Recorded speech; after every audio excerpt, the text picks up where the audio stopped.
Vamos lá, minha gente. 8 da matina no domingo, retomando aqui nossos encontros do Finanças na Prática, aqui após nossa paradinha do Carnaval.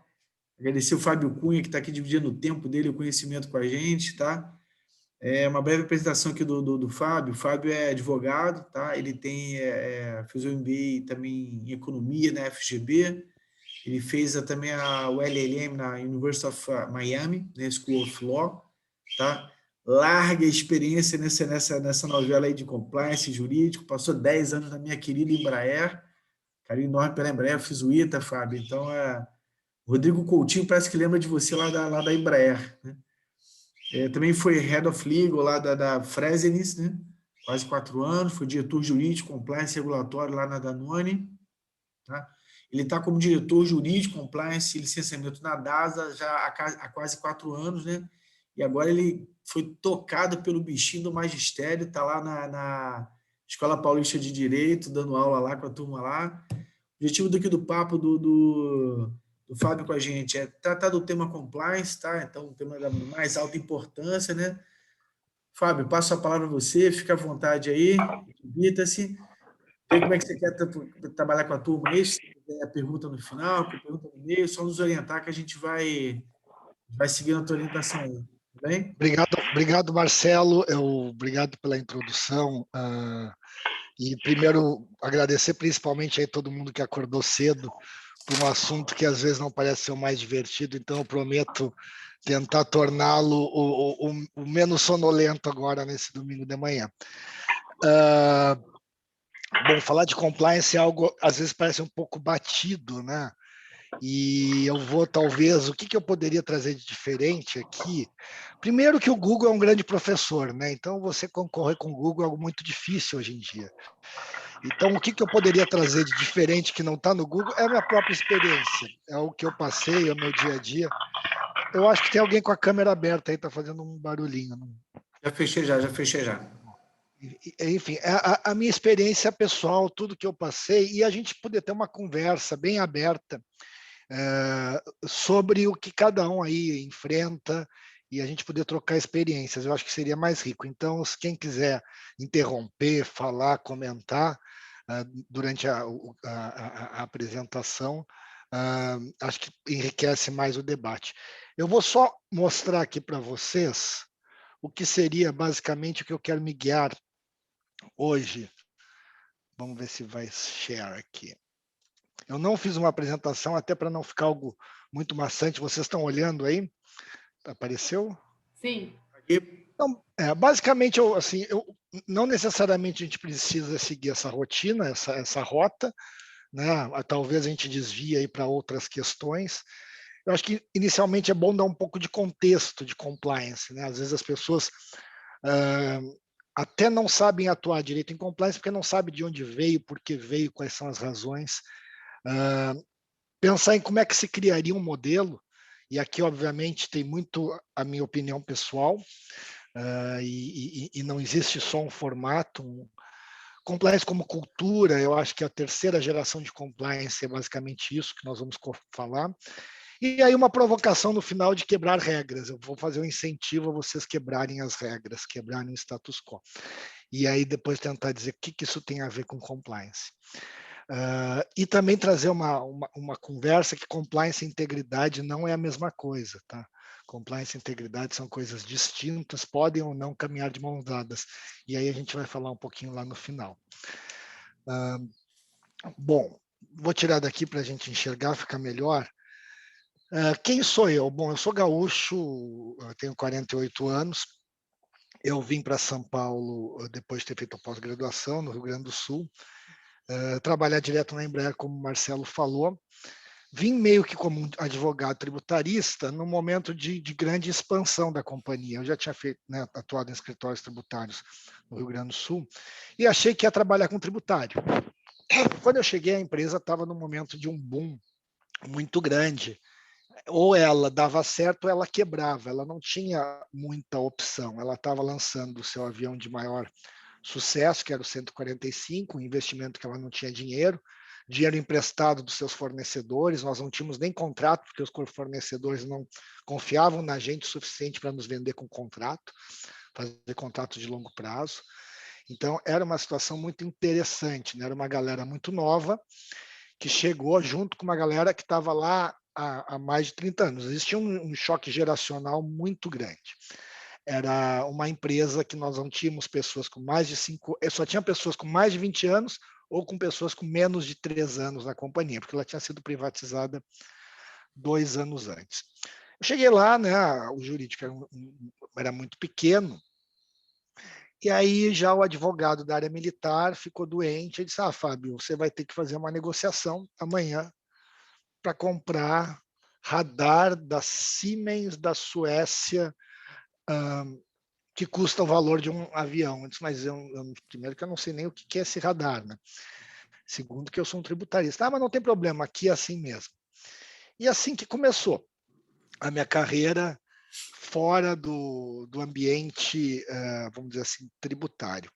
E aí, durante esses anos que eu trabalhei lá, foram 4 anos no Brasil, 6 anos no exterior, eu fui passando por muitas áreas. Até que depois de 4 anos eu fui convidado para assumir, no início, como gerente jurídico da Embraer nos Estados Unidos. Não existia outro profissional lá, a empresa estava crescendo muito, e eles viram a necessidade de criar uma equipe jurídica lá. E logo em seguida eu virei diretor jurídico da América do Norte.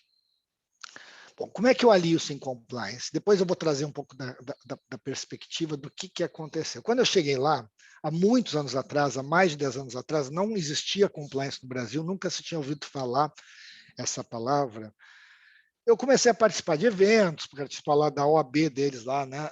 Enfim, e tentar me inserir na comunidade americana e na comunidade jurídico-americana. E uma das coisas que se falava muito era compliance, compliance, compliance, compliance. Bom, e aquela coisa da curiosidade, vamos entender o que é isso. Eu ia para seminário e tal, entendi. Então, a primeira coisa, de onde surgiu compliance? Quem acha que compliance surgiu ou tem a ver com integridade ou tem a ver com fazer o bem, está enganado. Não foi por isso que surgiu compliance. Compliance surgiu por uma necessidade concorrencial, porque existia uma norma americana bastante antiga, que é o Anti-Bribery Act, quer dizer, a regra anticorrupção interna americana, que proibia qualquer empresa americana a conseguir benefícios econômicos via corrupção. Mas era uma regra só americana. Aí você olhava a legislação alemã até 15 anos atrás, o BCG, permitia que você deduzisse do imposto de renda qualquer tipo de comissão que você pagasse a título de corrupção internacional. Então, você tinha uma situação muito esquisita no mundo, onde, por um lado, o americano tinha que vender seus produtos externamente de uma forma limpa e lisa, não estou dizendo que todos faziam, mas essa era a regra. Por outro lado, você tinha a flexibilidade do padrão internacional, é que se você corromper uma entidade estrangeira fora do seu país, né? A Alemanha não permitia dentro da Alemanha, mas permitia, por exemplo, que você pagasse propina para profissionais africanos, ou profissionais asiáticos, ou profissionais latino-americanos, para vender os seus produtos, e este valor era dedutível como despesa do imposto de renda. Isso criava uma dificuldade competitiva muito grande. Ou seja, a dificuldade de você colocar os seus produtos no mercado estrangeiro para o americano se tornou muito grande. A Boeing, que tinha um valor agregado muito grande nos seus produtos, foi um dos que começou, junto com a GE também, a pressionar o governo americano na década de 70, dizer, isso aqui não tem como, eu não tenho como concorrer. Ou você flexibiliza a norma para nós podermos ter as mesmas ferramentas competitivas no exterior, ou você vai ter que fazer alguma coisa para impedir essa competição desleal. Então, compliance começou por aí, começou com a necessidade de same playing level field, né? Ou seja, deixar o ambiente na mesma posição, nós temos o mesmo nível concorrencial que os meus competidores. Então não veio porque eram bonzinhos, não veio porque queriam fazer a coisa certa. E aí surgiu uma lei que chamava FCPA, que é a Lei Anticorrupção de Agentes Estrangeiros, que muita gente até hoje não entendeu. Essa lei se aplica a empresas que têm algum tipo de que estão sujeitas a algum tipo de jurisdição americana, não necessariamente são americanos, e essa lei proibia que estas entidades que estavam espalhadas pelo mundo pudessem corromper agentes políticos fora dos Estados Unidos, porque dentro dos Estados Unidos já tinha outra regra, fora dos Estados Unidos. Opa, levantou uma mãozinha aqui. José, por favor. Oi. Não, Fábio, outro dia eu tenho um amigo, um economista, que já deu uma palestra aqui, e outro dia ele veio me perguntar sobre o seguinte, se eu achava, quer dizer, o que eu achava da hipótese que ele estava vendo, né, concretamente nos números, né, o efeito negativo que a Lava Jato teve em relação à questão das reservas, está entendendo? Do fluxo cambial. Entendeu? Quer dizer, ou seja, a Lava Jato é um efeito positivo. Só que em relação a um dado macroeconômico, que é reserva e fluxo de câmbio, ela teve um efeito negativo. E o que eu estava explicando para ele era justamente essa questão do bribery, entendeu? Que está dificultando que o investidor estrangeiro venha para o nosso ambiente de negócios, entendeu? Eu achei isso que você colocou foi assim absolutamente, até para as pessoas entenderem que, sem dúvida nenhuma, isso está trazendo problemas desse ambiente que a gente está vivendo hoje no Brasil, está trazendo problemas para que o investidor estrangeiro venha ao Brasil. Era só isso, Fábio. Obrigado, José. E essa é uma grande discussão sempre, a visão curtoprazista ou não, né? Quer dizer, é muito fácil a gente se pegar nos últimos 3 anos e fazer uma análise de impacto do custo financeiro da Lava Jato nos últimos 3 anos e desprezar a perda de competitividade das nossas empresas por terem sido construídas por uma base econômica errada, por não ter produtos melhores e preços melhores, mas por comprarem as suas vendas, né? Eles pagam para vender, então são ineficientes. Esse é feito nos últimos 50, 100, 200 ou até 500 anos sobre a economia brasileira. Como nós sempre permitimos que as nossas empresas não fossem eficientes, porque elas tinham ferramentas e instrumentos que permitiam que elas vendessem sem ter a eficiência necessária, a gente chega num momento que a gente diz, nossa, me tiraram a minha ferramenta de venda. Não, essa ferramenta de venda nunca foi sua, não deveria existir. A sua ferramenta de venda é eficiência. É saber colocar o melhor produto no mercado da forma mais barata, com as melhores condições possíveis e ainda trazendo valor agregado. Se você não tem isso, o que você trouxe foi tirar valor da sociedade. Porque para vender, você está tirando esse valor da sociedade. Você está tirando recursos que não deveriam estar sendo pagos a título de corrupção, que deveriam estar sendo reinvestidos na empresa e utilizados para criar melhores produtos, e que como você não precisa criar melhor produto, porque você vende de uma forma errada, você não vai ser uma empresa boa. E as empresas quebram por quê? Elas não quebraram, a Lava Jato não fez ninguém quebrar por causa de multa, não fez quebrar porque ninguém foi preso. Não foi isso que quebraram as empresas. O que quebrou a empresa foi a perda de credibilidade. Né? Se você pegar a quantidade de valor que foi aplicado nas empresas da Lava Jato, desculpa, eu vou até usar um francês aqui, sai pelo organismo, não é nada. O balanço comporta. O que acabou com essas empresas foi a perda de credibilidade, foi o reputacional. Elas hoje em dia se tornam contaminadas, elas são radioativas. E aí o investidor estrangeiro, que é quem tem a capacidade de mover o dinheiro de um lugar a outro no mundo, vai dizer, por que eu vou apostar aqui? Olha a quantidade de confusão que isso me gera. E vamos desmistificar um pouco essa questão. Não estou dizendo que não tem hoje em dia, né, o investimento de ativismo, um investimento que busca trazer valores junto com o investimento. Eu sou hoje diretor de ESG da DASA, também sou diretor de relações governamentais. Então, eu acho que tem um ativismo dos investidores, com certeza, mas mesmo que não tivesse, o investidor é inteligente o suficiente para dizer, eu tenho opções de colocar o dinheiro. Eu não vou colocar aqui. E aí as empresas quebraram, o fluxo econômico quebrou. Não quebrou porque a Lava Jato trouxe clareza ao nosso problema. Quebrou porque o mercado tem opções melhores de investir. E, infelizmente, Nós não somos essa opção, porque nós criamos as nossas máquinas de venda em cima de bases equivocadas, em bases não econômicas, né, em bases do escambo. E você não paga para vender. Quem paga para vender está vendendo muito caro. E o investidor vê isso. Né?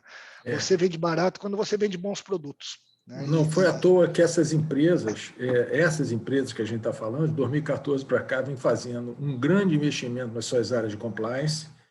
E eu queria aproveitar aqui, né, porque eu sou um dos grandes defensores da governança, né, e que a compliance é uma ferramenta da governança, não sei se você concorda, é uma ferramenta da governança para que você tenha esse commitment, esse compound interno para que você tenha transparência nessas regras, entendeu? Eu concordo, eu trabalho numa empresa de capital aberto, né? Então, assim, isso faz parte do tecido social da empresa, mas eu acho que vai um pouco além, né? Se você pegar bem, as empresas que tinham os maiores times de compliance do Brasil foram as que caíram na Lava Jato. Então, também não existe uma métrica proporcional ou relacionada. Tem uma questão cultural que é muito mais importante, que a gente pode falar um pouquinho mais à frente. A Petrobras era o maior time de compliance do Brasil, disparado, tinha mais de 100 pessoas, entendeu? Tinha mais do que o Itaú, que provavelmente hoje em dia deve ser o maior do Brasil. Então, será que o processo resolve ou tem algumas outras coisas por trás que a gente tem que olhar, né, para ajustar? E até para fazer esse gancho com você, José, e ter bastante transparência, eu estava lá nos Estados Unidos e escutava compliance. Eu fiz uma apresentação super bacana, incrível. Disse, pô, preciso levar isso para o Brasil. Aí eu reuni toda a diretoria aqui no Brasil, na época Maurício Botelho, Frederico Curado, enfim, uma turma muito pesada, bastante famosa no mercado brasileiro. Consegui botar todo mundo numa sala, principalmente o pessoal da área militar, e fiz aquela apresentação bacana. Pessoal, precisamos né, de compliance, é importante, isso e aquilo. Aplaudiram, acharam legal, bacana, bateram nas minhas costas e eu fui embora. Tenho certeza que no final as pessoas pensaram, pô, foi para os Estados Unidos, agora vem com essas bobagens, coisa de advogado americano, não sabe como é que se vende avião. Né? Não sabe como se vende avião. E eu vivia lá num ambiente, não nos Estados Unidos, mas no Brasil, onde se escutava muito que vender avião não era negócio para freira. E que ou se vendia de um jeito ou não se vendia. Eu sempre achei essa conversa muito esquisita e nunca tentei entender muito o que queria dizer. Né? E talvez, no fundo, no meu inconsciente, eu sabia o que queria dizer, mas a gente tinha aquela cegueira voluntária. O que aconteceu? Menos de um ano depois de eu feito essa apresentação, eu estava em Fort Lauderdale, no escritório, e o Gary Spulak, o presidente da época, um cara genial, super correto, um ex-jogador de futebol americano, um americano daquele típico mesmo, de bons valores, de filme de faroeste, chegou na minha sala apavorado, Fábio, tem um monte de caminhão aqui na frente, um monte de van querendo entrar, dizendo que são do Departamento de Justiça e da SEC, que tem um mandado para nos investigar. Eu fiquei apavorado tanto quanto ele, mas tive que demonstrar um pouco menos. E eu falei para ele, Gary, não faça nada, tudo que eles quiserem, você aceita, depois vamos ver o que a gente vai fazer. Eu não tinha nem ideia se a minha orientação estava correta, mas era a única que eu tinha para dar naquele momento. Entrou o Departamento de Justiça, entrou o Security Exchange Commission, com os Escalades, né, com aqueles carros enormes, e eles têm aquela cara mesmo de filme americano, botam óculos escuros, eu acho que eles têm, tipo, para impressionar, e realmente impressiona e dá medo. A gente não sabia se a gente ia preso, o que estava acontecendo. Eles foram extremamente educados, mas é extremamente traumático. Eles arrancam os computadores da mesa dos executivos, inclusive o meu. Na época, a tecnologia era muito menos avançada, isso faz mais de 15 anos. Eles botaram um aparelho plugado na nossa rede. Era um aparelho mais ou menos desse tamanho, parecia um Xbox, plugado na nossa rede. E aquele aparelho chupou a rede de Embraer inteira, inclusive a rede brasileira, era um chupa-cabra e ficou chupando, porque tinha sido aberto via whistleblower, via um profissional brasileiro, tinha feito uma denúncia para a SEC de práticas de corrupção na empresa. Foi o primeiro grande escândalo de corrupção que teve no Brasil, talvez as pessoas não se lembrem, foi antes da Siemens. Como era algo que não se conhecia, não era muito falado, ficou restrito aos círculos vamos dizer assim, mais relacionados, né? Quer dizer, no final das contas, o que eu aprendi com essa experiência é que o custo é muito alto, que o custo de não ter compliance ele é extremamente alto. A empresa, só de multa, pagou em torno de 700 milhões de reais.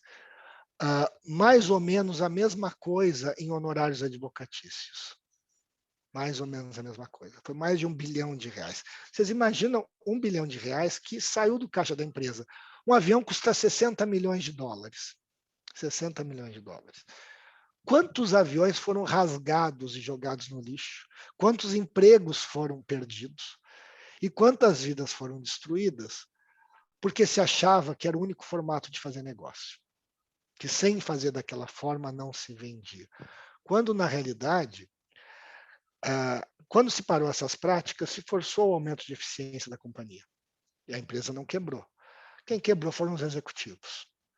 Tem executivos aí condenados criminalmente, né? Tem essas pessoas que, infelizmente, achavam que deviam muito mais à empresa do que a empresa devia a eles, e que se sujeitavam a fazer coisas que, no fundo do seu consciente, sabiam que talvez não fosse o mais legal e o melhor, mas que pela empresa, que não existe, né? A empresa é um bando de gente, e pela empresa precisavam fazer aquilo para ter sucesso.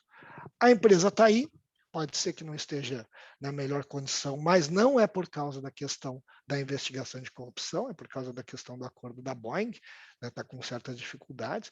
A empresa seguiu. Muitos desses executivos não. Muitos desses executivos estão fora do mercado e estão com processos criminais nas suas costas. Isso, para mim, foi muito importante no início da minha carreira, porque quando eu estava na empresa, eu me questionava muito quando eu comecei no mercado de trabalho, o quanto que a gente precisa transigir dos nossos valores para subir na carreira e subir na vida. Será que sem fazer isso a gente tinha sucesso, tinha futuro? Eu tinha muito essa dúvida. Quando aconteceu isso, a minha dúvida acabou. Acabou, porque eu percebi que não precisa. Não precisa disso. Que o modelo estava mudando. E que mesmo no modelo antigo, você pagava um preço por não ser das turminhas, mas o preço era muito mais barato do que do ser das turminhas e do fazer a coisa certa. E aí a questão da integridade, não necessariamente de compliance, tá?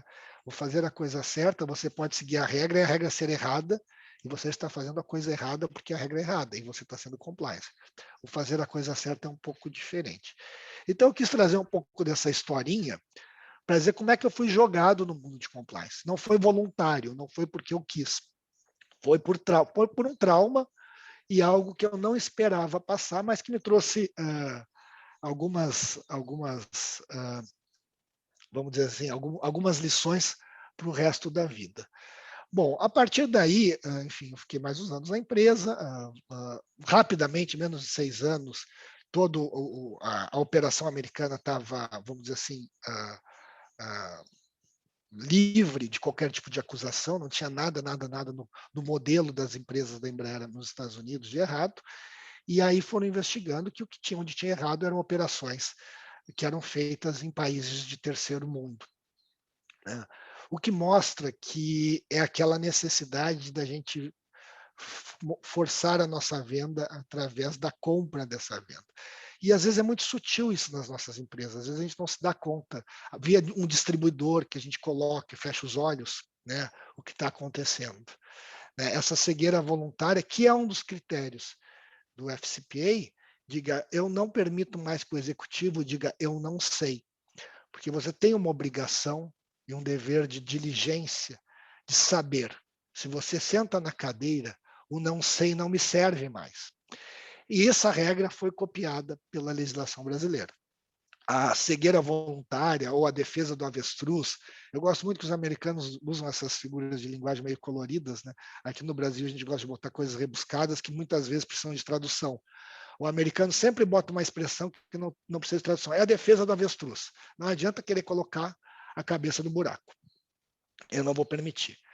Ou a cegueira voluntária. E ela realmente diz o que é o nosso papel e principalmente o papel de vocês como executivos de finanças nesse mundo de compliance. No final das contas, pessoal, vai cair na pessoa física de vocês.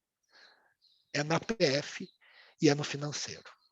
É sempre esse o primeiro a ser impactado. Obviamente, aquele que causa o problema, esse é o causador, mas aquele que talvez não tenha causado diretamente o problema, o primeiro a ser impactado, antes mesmo do CEO e do CFO, vai ser a turma de finanças. Então, eu acho muito importante aí vocês ficarem alertas, o jurídico também, mas o jurídico ainda chega num segundo momento, até está um pouco, vamos dizer assim, mais protegido que o time de finanças, mas o time de finanças cai na cabeça, porque não existe sem que o dinheiro saia, de alguma forma. Não existe sem que o investimento seja feito no lugar errado. Então, finanças acaba sendo, de alguma forma, um viabilizador voluntário ou involuntário da questão dos problemas de compliance. E aqui a gente está falando só o questão de corrupção. A gente vai sair um pouco do mundo da corrupção, porque às vezes é muito distante para os outros. Vamos lá, José, por favor. Não é simples, é para o pessoal de finanças parar de reclamar do compliance, né? Assim, compliance Olha lá a ajuda cara do vocês. Marcelo, olha lá. Fábio, eu queria falar um negócio direto no ponto. O que pagou e por que pagou. Ponto final. E aí não pode ter defesa do avestruz. Ah, pagou? Pagou isso? O que é isso? E por que pagou? Exatamente. Quer dizer, a gente conhece o nosso balanço, né? Quando você vê pagamentos de representantes a valores acima de mercado, você vê despachantes aduaneiros, valores acima do mercado, você vê representantes comerciais, escritórios de advocacia, que não tem um serviço que você possa indicar como algo que está tão diferente assim, e pagar mais, e aquela coisa, eu preciso dele. Quando você escuta a palavra eu preciso dele, eu já fico meio que esperto. Só porque ele não e o outro? Será que só tem um grande profissional dessa área no mercado que eu preciso daquele pagar 5, 6, 10 vezes mais? Não, é o caminho, é o duto. Né? É o duto. E vocês conseguem, de uma forma muito fácil, muito sensível, olhar o duto. Claro que aqui a gente está falando dos extremos, né, dos outliers, do pagamento de propina, esse tipo de coisa, mas compliance é muito mais sutil. Hoje o compliance é muito mais, é muito mais importante, porque ele não é só preventivo, ele tem que ser preditivo. Ele tem que também estar participando da formação do profissional que entra naquela empresa. Então, acho que isso é um pouquinho da minha visão histórica. Deixa eu ver aqui, da minha visão histórica e a minha experiência pessoal. Trabalho com a empresa há muitos anos. Por favor. Me fala uma coisa, assim, especificamente, a legislação brasileira, ela evoluiu no sentido de inibir tais práticas? Como é que está, ou tais práticas ficaram assim, na visão da empresa, como que o mercado enxergaria? Ou seja, a empresa toma atitude ou a legislação brasileira hoje já permite ter também uma forma de inibir tais situações? A gente está falando mais, até agora, ligado à área comercial, né? Assim, as boas práticas comerciais. Porque, às vezes, a gente vê também boas práticas na área trabalhista, boas práticas na área tributária, né? Como é que está a legislação, mais pensando nas boas práticas comerciais? Aí a questão, assim, eu não sei a resposta, parece uma discussão do ovo e da galinha. Será que a legislação veio para coibir ou ela veio porque já existia uma necessidade e ela sempre vem atrás? Eu tendo sempre a ter o instinto de que a legislação está sempre atrasada, né? Ao ponto de o legislador colocar uma norma em prática, salvo algumas exceções, é porque o mundo já mudou, o status quo já mudou, já existe uma necessidade social para isso, E a legislação, normalmente, ela vem depois, né? Porque o ambiente legislativo ele é um ambiente conservador. É difícil um ambiente legislativo que se antecipe e tente evitar o problema. Então, me parece que já era um clamor social, e a legislação já existia no mundo inteiro. A gente teve Enron, teve várias coisas que motivaram, né? O FCPA é de 70, o nosso FCPA aqui é agora, de 10 anos atrás, 11 anos atrás. Então, já existia um ambiente no mundo inteiro que pressionava. E uma necessidade da própria, eu acho, cultura e da sociedade brasileira que estava pedindo uma resposta. Obviamente, fatores exógenos, fatores externos facilitam, né? Quer dizer, teve o Petrolão primeiro, né?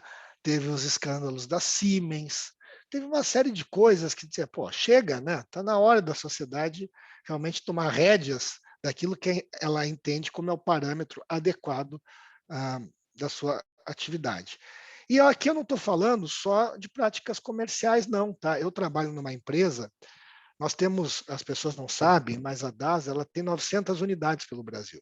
E é a segunda maior rede de hospitais do Brasil também. Então nós temos nós temos mais de 40 empresas, temos o braço laboratorial, que é dos maiores do mundo, só nós não somos maiores, ou um dos 2 maiores do mundo por causa do câmbio, né? Em matéria de volume de exames, nós somos o maior do mundo. Nós fazemos mais de 250 milhões de exames por ano, acho que já estamos chegando a 300 milhões de exames por ano. Temos 12 hospitais e a nossa linha de produção é a maior do mundo. Radiologia, ninguém faz mais exames radiológicos que nós no mundo. E eu tenho 900 unidades. Abrir 900 unidades com as necessidades burocráticas que existem nesse país e que você precisa de licença de vigilância sanitária e da Polícia Federal e do Exército e disso, e daquilo, para dizer algumas, porque eu não vou decorar tudo, e de AVCB, e de Corpo dos Bombeiros. Não, é um desafio, é um grande desafio. Não, da mesma forma. Desculpa interromper, Fábio. É um enorme desafio a montagem desses laboratórios. Eu participei de um projeto em 2019 da montagem disso. Precisa de responsável no Exército, responsável na Polícia Federal. São reagentes muito, muito difíceis de se encontrar. A entrega, eu acredito que por você ter 900 unidades, a capilaridade é muito grande. Então, a logística desses materiais, desses reagentes, é algo fora do normal. Então, é um grande desafio mesmo. É um negócio assim, fora do que é imaginável. Então, você precisa de uma estrutura logística, uma estrutura de compras, uma estrutura de fornecedor muito grande. Obrigado. E aí eu já vou fazer o gancho para a próxima conversa, que seria a criação do modelo. Como criar um modelo? Então, assim, vamos olhar. Eu tenho 900 unidades. Como é que eu crio um modelo de abertura de 900 unidades sem fazer a coisa errada, sem pagar bola para fiscal, ou sem ter que contratar despachantes mais caros e manter a minha operação rodando? Eu podia usar aquele argumento sempre, se eu não fizer isso, eu não armo unidade. Ou pior, gente, essa é a frase que mais me dá medo no mundo. Quando essa frase aparece na mesa, eu levanto e saio. Quem vai ficar sabendo? Se você trabalha numa empresa que decide as suas práticas através da frase quem vai ficar sabendo, cuidado. Um dia vão ficar sabendo.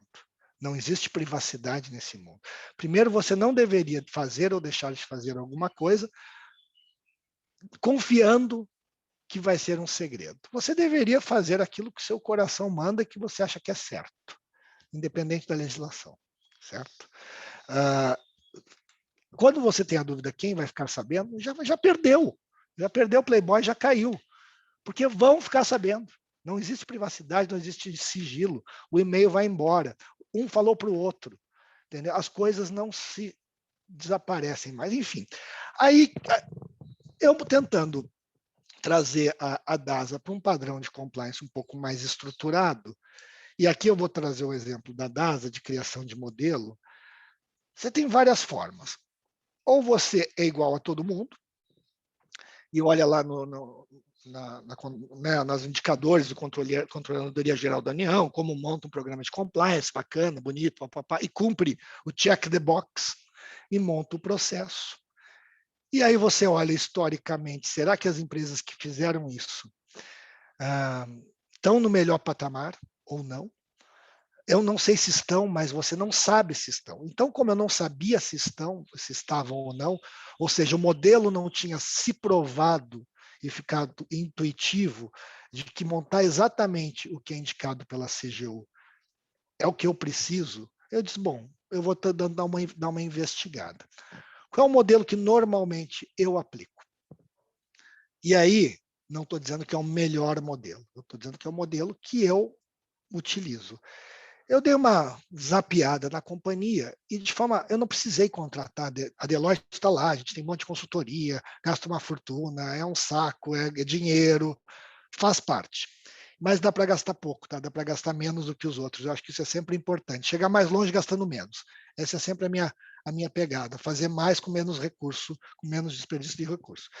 Mas rapidamente eu bati o olho e eu vi quais eram os pontos de atrito, onde os grandes riscos estavam alocados.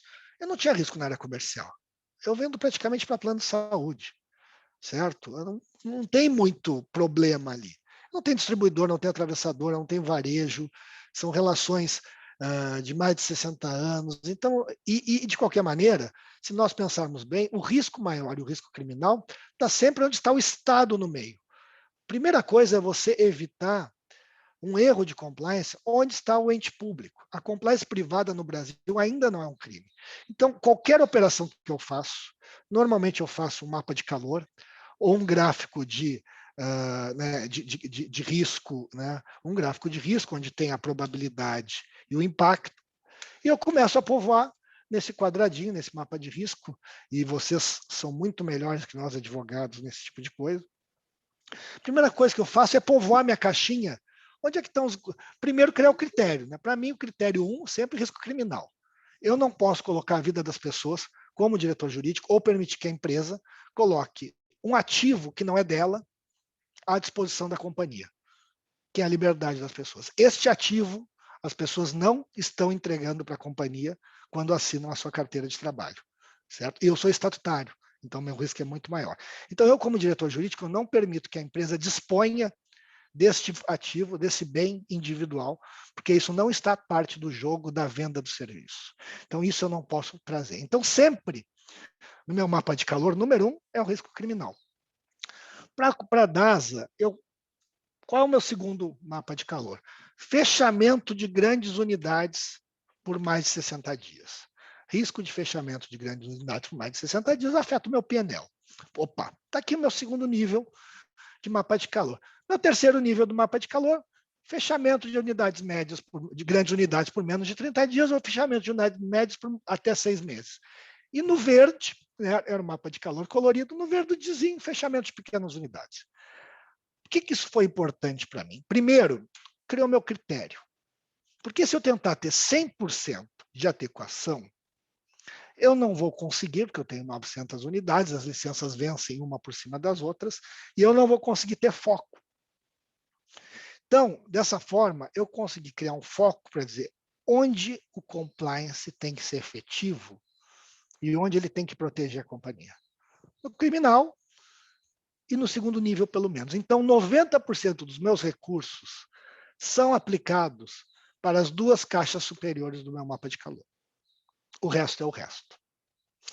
Com isso, me permite e me dá a liberdade de eu me livrar de todos aqueles consultores que, por acaso, não sabiam o que estavam fazendo ali na companhia e botar todo mundo certinho, porque eu vou gastar muito mais dinheiro para manter a adequação e ter as licenças das minhas empresas que livrem a gente, pelo menos, dos 2 primeiros níveis, do que o outro.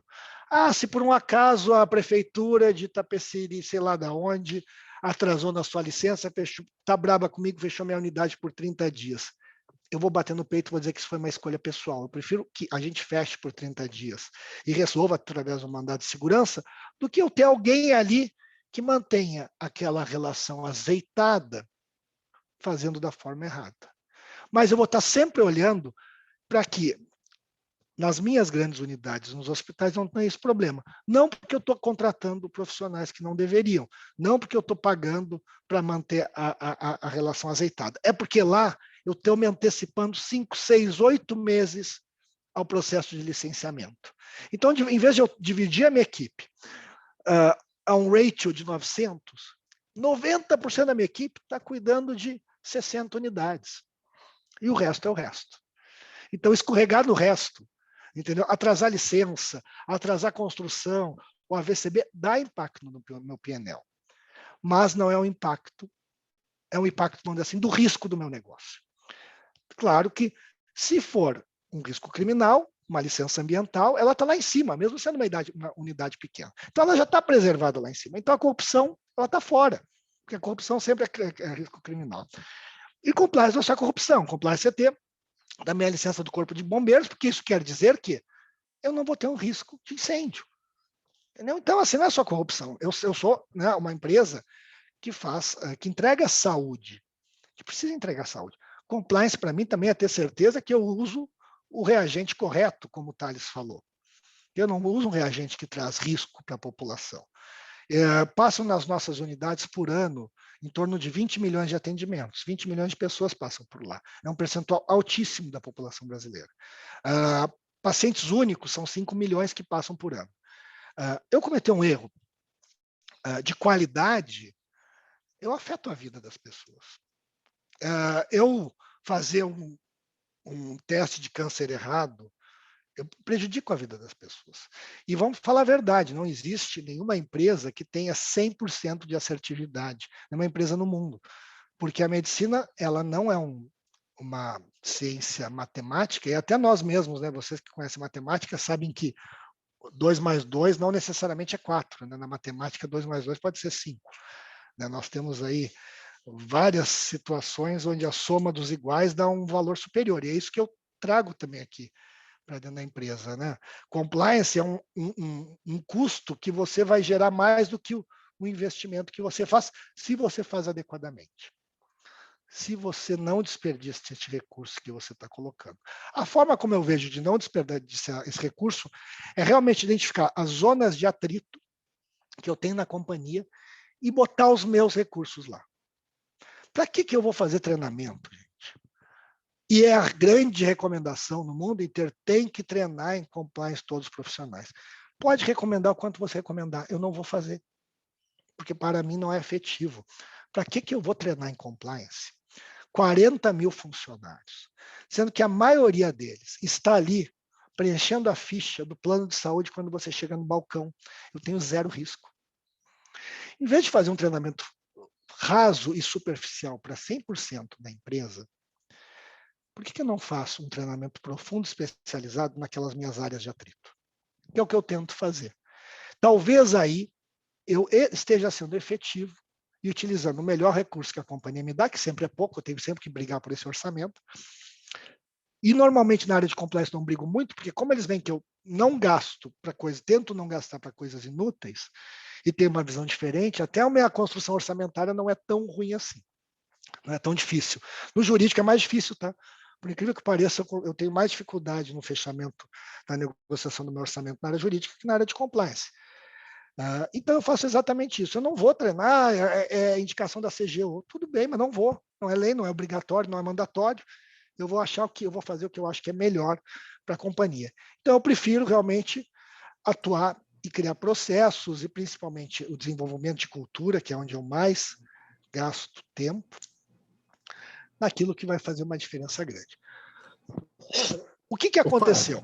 Sim, Fábio, por favor. mais uma vez, desculpa te cortar. Assim, então, a tua visão, nessa questão da alocação de recursos, né? Quando você fala de cultura, quer dizer, a ética e o bom senso, você pensa em desenvolver isso como cultura, né? Para que você não tenha necessidade de aplicar isso a 100% dos seus funcionários. Quer dizer, você acha que isso é mais importante? Eu acho que compliance, talvez, quem cause menos impacto em manter o compliance da companhia não é a área de compliance. Tá? Compliance causa pouco impacto. Compliance cria o processo e ali sempre é alguém que fica brigando, mas não está no início do funil. A cultura da companhia e principalmente o RH é o grande determinador de tudo. Se você já contrata a pessoa que tem um valor aderente aos seus valores, você não precisa gastar tanto tempo assim, nem tanto dinheiro. Então, o pessoal não se deu conta que quem gera compliance, primeiro, é o dono. É quem determina o padrão de comportamento aceitável daquela população que está sendo contratada. E que essa mensagem seja passada a todos os executivos, e principalmente ao RH, que diga, não me contrate gente que não tenha aderência aos meus valores. Porque senão, você já vai de cara ter um conflito interno do profissional, que às vezes ele é de alta performance, mas não está aderente em valor. E para mim, o profissional mais perigoso numa companhia é aquele que entrega muito e não tem aderência à cultura, porque esse você acaba tendo medo de demitir. E você não poderia ter essa dúvida. Então, a maioria das empresas ainda não se deram conta que o que mais tira valor da companhia, às vezes, é o que mais entrega. Porque ele está levando para o caminho que é diferente do que a companhia gostaria que fosse. Né? Por ele gerar riqueza, a gente, às vezes, não está olhando o custo desse profissional. E o custo desse profissional é destruir. E aqui, cada empresa determina os seus valores, determina a sua cultura. Né? Cada um tem os suas, não existe uma coisa uniforme. Mas quando você bota um programa e algo que estabelece essa é a nossa cultura, é para esse caminho que a gente vai. Eu vou dar um exemplo, tá? Nós estamos numa pegada muito transformadora na companhia. A gente investe mais de 400 milhões em CAPEX por ano, quando o nosso segundo colocado não investe nem 100 milhões. Cara, isso é muito dinheiro. É muito dinheiro. Por quê? Porque a gente quer criar um ecossistema de saúde e não ser mais laboratório e hospital. O que a gente quer é não mais ser a economia da doença, porque nós não temos o mercado de saúde nem no Brasil nem no mundo, nós temos o mercado da doença. O que dá dinheiro e gera valor é a pessoa doente. E nós queremos criar uma empresa que seja sustentada pela saúde das pessoas. Que o meu incentivo econômico seja mantenha as pessoas saudáveis e a riqueza para essa companhia vai vir das pessoas saudáveis. Então, eu tenho o executivo que está ainda com uma visão do mundo anterior, onde a cobrança do fee for service é o que tem que ser mantido. E o que é o fee for service? Eu ganho por exame feito. Quanto mais exame fizer, mais eu ganho. Quanto mais doente fizer, mais eu ganho. Quanto mais tempo de UTI, mais eu ganho. Enquanto eu tiver profissionais que têm essa mentalidade na empresa, eu não vou conseguir destruir o status quo e criar um novo padrão, que é quanto menos exame e mais saúde eu entregar, mais eu deveria ganhar. Então, se eu tiver um profissional que está faturando muito, porque criou um padrão e um relacionamento com os médicos do Brasil, que os médicos se sentem confortáveis em pedir 10 vezes mais exames do que pedem, eu estou tendo um profissional que vai gerar uma receita altíssima, mas que está destruindo o meu futuro.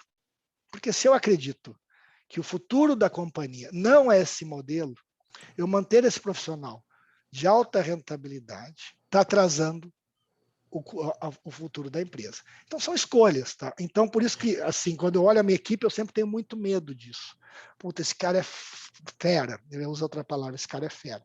É fera, mas ele está alinhado do que a gente espera desse departamento, né, dessa cultura da... Desculpa, você me gerou uma curiosidade absurda agora, que é no processo de decisão dessa mudança de cultura. Isso vem de acionista, conselho de administração e assim por diante? Porque essa é a grande discussão do ISG no DNA da empresa. Né? Então é o seguinte, isso é uma decisão estratégica que foi feita no nível de acionista e conselho de administração. Talvez... Acrescenta aí a auditoria interna também, porque pelo que eu estou vendo aí, parte para uma valorização e um fortalecimento da auditoria interna para exame de aderência das normas internas da empresa, entendeu? Porque normalmente você dita uma norma agora, né, e se você não tiver esse acompanhamento, daqui a um ano essa norma foi embora, ninguém faz mais, entendeu? Assim, eu concordo, a auditoria interna tem um fator importante, mas claro que, como compliance, a auditoria sempre vai ser alguém que vai estar um pouquinho mais distante do dia a dia e vai tentar pegar o boi pelo rabo. Né? A auditoria é feita sempre pós-mortem.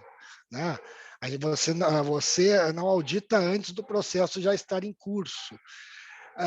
Então, assim, voltando, a auditoria interna é fundamental porque ela dá sinalização se aquela ambição está indo para o lugar certo. Então você precisa disso. Mas ela é pós-mortem, ela é, né, tá vindo depois. No caso onde eu estou trabalhando, Zé, eu não posso dizer de outros lugares, tá? Pelo bem ou pelo mal, eu trabalho numa empresa de dono hoje. Pelo bem ou pelo mal, 99% das ações estão concentradas em 3 pessoas, que é na família. Poderia ser pelo mal. Tive sorte de ser pelo bem. Eu acho que o Rafael levantou a mão, só vou acabar esse comentário. Então, há 4 anos atrás, quando eu entrei na empresa, um pouquinho antes o Pedro Bueno tinha assumido. E é um cara muito jovem, que tem uma visão muito mais atualizada e moderna. Ele é da geração, sei lá, não sei qual é a geração, mas é 2 depois da minha já. Então, na cabeça dele, certos conceitos já eram naturais. Então, ele já nasceu meio que do mundo digital, praticamente. Então, coisas que na minha geração ainda se tinha dúvida, ou na geração do pai dele eram certezas, na dele já não tinha. Então, essa transformação cultural já veio com a presença dele dentro da empresa. Isso se forçou a que acontecesse, né? Então, realmente, neste caso, veio do dono, do acionista. Aí eu faço uma pergunta, pô, a empresa que não tem dono, como é que faz? Não sei. Empresa que não tem um acordo de acionistas, não sei. Mas eu imagino que o dono vai ser o consumidor sempre. O dono sempre vai ser aquele que tem o poder sobre o produto, que é normalmente quem a gente esquece, tá? Que é quem realmente manda na empresa. Tem uma coisa engraçada, né? Quer dizer, a gente passou do modelo onde todo o mercado, né, procurava corporation, que achava que assim teria uma melhor gestão, para justamente procurar empresas de dono. Né? É curioso isso, você está explicando via compliance, via cultura, do porquê o mercado mudou. Né? Talvez o mundo não seja nem de um lado nem do outro. Né? Talvez a gente vai se dar conta que o mix aí seja bom, porque também empresa de dono, você pega o dono que naquele momento não está alinhado com o futuro, com o progresso, e leva a empresa, por questões de má gestão temporária, para o lugar errado. E às vezes a corporation não tem toda esse poder. Né? Eu estou vendo que eles estão com mão levantada, mas é pelo seguinte, desculpa, Rafa, Pina, é só pelo seguinte, porque uma das coisas que, por exemplo, antes da Regiane começar a falar sobre ESG aqui, eu sempre conversei com ela, né? Esse debate, né, sobre essa questão do DNA, né? Então, assim, e depois quando a Regiane começou a olhar mais, porque o problema é o seguinte, ESG no Brasil, todo mundo não olha para o G, né? E aí você está caracterizando, eu acredito, né? Independente de ser uma empresa de dono e você não saber como é que você vai isso, você está caracterizando a necessidade de que, para a empresa estar alinhada, como você falou, tem que vir de cima e não de baixo, porque existe uma percepção de algumas pessoas que é o seguinte, quando você troca como você vai, como você, no caso do rapaz, né, do filho do Edson Bueno, que já trocou em cima, que você vai trocando embaixo, como você falou do RH, e vai de baixo para cima e você faz a mudança na empresa, porque as novas gerações já vêm com uma cultura diferente. Então, ao longo do tempo, você muda esse processo de baixo para cima. E eu discordo, eu acho que tem que vir de cima, não de baixo. Então, porque vira um processo longo, custoso, e não é eficiente, entendeu? Muito obrigado. No nosso caso, ele entrou na companhia antes de eu entrar e ele passou o facão. Passou o facão, ele tinha uma visão muito clara, passou o facão, trocou a diretoria, digo, eu quero profissionais que tenham mais ou menos essa visão.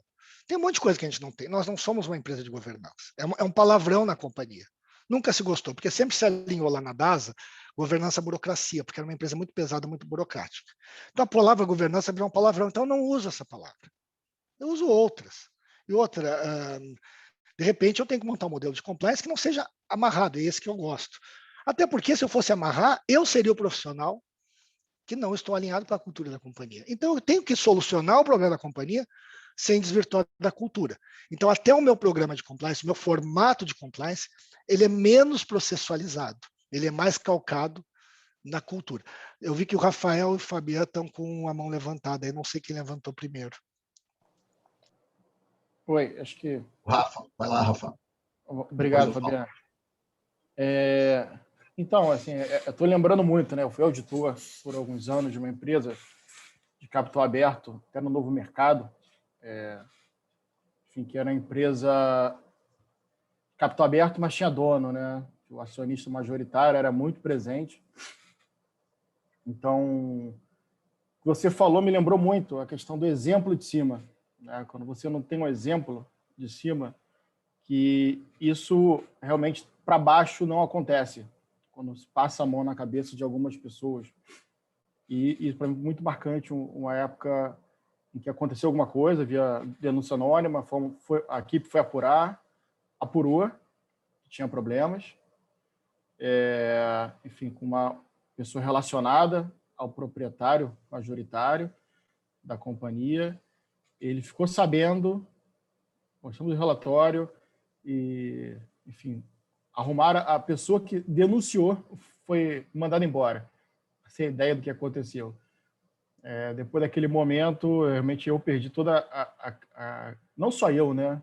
Que foi uma coisa tão bizarra que demitiram umas pessoas envolvidas numa sexta-feira e na segunda-feira recontrataram. Isso anunciando para a empresa inteira.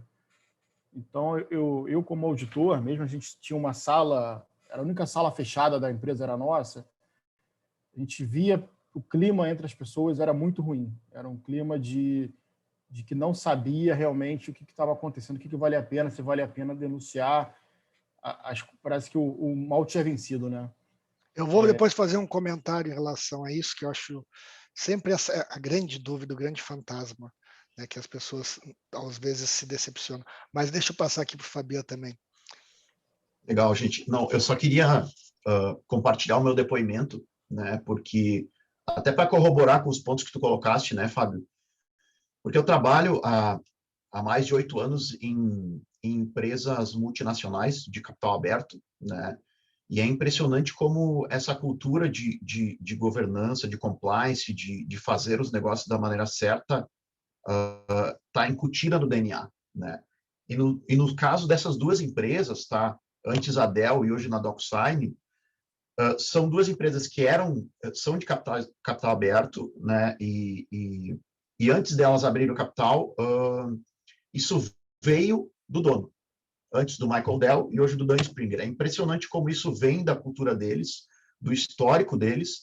Isso é top-down e, assim, isso está no modelo de contratação, entendeu? A cultura é muito forte em toda a empresa, né? E, assim, eu sou executivo de contas, então eu sou head de vendas e isso está no nosso dia a dia. Então, assim, é só para compartilhar com vocês esse depoimento, né? E eu acho, assim, que isso é muito forte na cultura americana, né? E eu acho que cada vez mais está ficando forte na cultura dos negócios no Brasil e a gente está evoluindo bastante, né? Obrigado, Fabiano, meu conterrâneo. Você é da DocuSign, Fabiano? Eu estou na DocuSign hoje, né? Eu sou executivo aqui do Rio de Janeiro, né? Mas sou gaúcho, sou lá de Caxias do Sul. Sou seu cliente, sou seu cliente. É mesmo? Eu eu saí de um outro provedor, migrei para a DocuSign no ano passado. Legal, isso aí. Leandro. Só uma dúvida. Quando você é contratado para uma empresa e essa empresa não tem essas regras de compliance e você é contratado justamente para fazer a introdução disso, quais são as primeiras ações e as maiores dificuldades para implementar? Tentar comentar as três de uma forma meio que unificada. Tá? Primeiro, assim, se nós queremos ser bons executivos, nós temos que ser inteligentes, né? E não colocar a responsabilidade do que acontece na empresa nos outros. Eu também tenho que imaginar que eu tenho que ter uma possibilidade de gerar influência.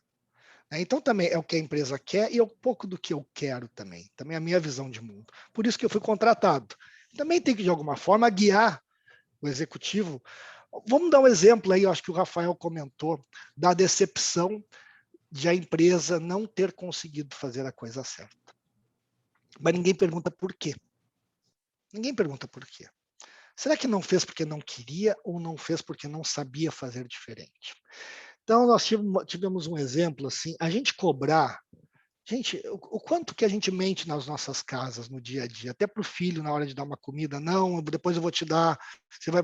O tempo todo. A mentira é parte da construção. Quem leu aquele livro do Yuri lá, que fala da criação do Homo sapiens, vai ver que parte da razão pelo qual nós chegamos aqui hoje é a nossa capacidade de contar histórias, de criar cenários inexistentes. Então, o nosso cérebro ele sempre cria razões para justificar o que a gente quer fazer. Ou a gente faz coisas que o nosso cérebro criou, justificativas que a gente não sabe por quê. Será que quando teve esse incidente de não demitirem a pessoa que deveria ser demitida e foi pega com a mão na botija, é porque não queriam demitir ou porque tiveram medo de que o impacto que a corporação sofreria se fizesse aquilo seria muito grande? Talvez tenha sido um pouco dos dois, às vezes é uma relação pessoal, às vezes é a pessoa também saber demais de outras coisas e você se expor. Então, o que aconteceu aqui na companhia? Nós tivemos um caso, há mais ou menos 1 ano atrás, de um grande executivo da companhia, teve uma situação desagradável, né, dentro da empresa, numa festa de final de ano, e que foi demitido. Festa de final de ano eu não vou, tá? Não adianta me convidar que eu não vou. Porque é um lugar onde sempre vai dar zica e eu não quero ter que administrar esse tipo de problema na festa de final de ano. Ou eu vou gerar zica, né? Então eu prefiro não ir. Ou se vou, fico nos primeiros 15 minutos antes da banda tocar, eu já estou indo embora. Mas aí teve um inconveniente. Se esse inconveniente tivesse acontecido 3 anos antes, jamais esse executivo seria demitido. Jamais. Que a empresa não teria, primeiro, a percepção do que aquilo que foi feito é ruim para a companhia e que, mesmo pagando o preço tão alto de ter que se livrar de um executivo tão importante, esse preço é menor do que você perder a credibilidade com seus funcionários. Mas isso aconteceu depois de 4 anos de um processo cultural dentro da companhia. E mesmo assim, depois de 4 anos, eu ainda escutei: mas não dá para a gente dar um tapinha na mão, numa advertência? Aí eu perguntei, se fosse um analista, você daria um tapinha na mão ou demitiria na mesma hora? Bom, aí a escolha, então vocês escolhem se vocês vão ter 2 discursos para 2 diferentes de profissional por nível hierárquico, ou não. A escolha é da companhia. A minha posição é que se a gente faria isso para a mulher do cafezinho, a gente não pode deixar de fazer isso para o vice-presidente. A gente só chegaria nessa maturidade, nessa conversa, depois de 4 anos, de um trabalho cultural muito grande, onde não era o compliance dizendo o que eles tinham que fazer, porque senão não vai funcionar nunca. Os próprios tomadores de decisão, e eu estava na mesa, nós éramos 3 tomadores de decisão, nós vimos que era a única saída viável naquele momento. Que foram 4 anos a gente vendendo uma ideia, e não sou eu o compliance falando, é o presidente falando, é o CFO falando, que se eles não entregassem aquilo, era a palavra dele, não era a empresa que teria feito errado, era a palavra dele que tinha perdido o valor e a credibilidade. Isso não é processo, isso é cultura. Isso não é ferramenta, isso é cultura. Isso não é investigação, isso é cultura. Isso não é critério, isso é cultura. Porque mesmo o processo tendo sido perfeito, a investigação teria sido perfeita, todos os elementos estão ali, se a cultura não tivesse no lugar certo, a decisão ia ser contra o que o processo indicava. Porque o processo a gente muda toda hora, gente. Vocês mudam os processos de contabilidade toda hora. O IFRS chegou, agora aluguel é ativo.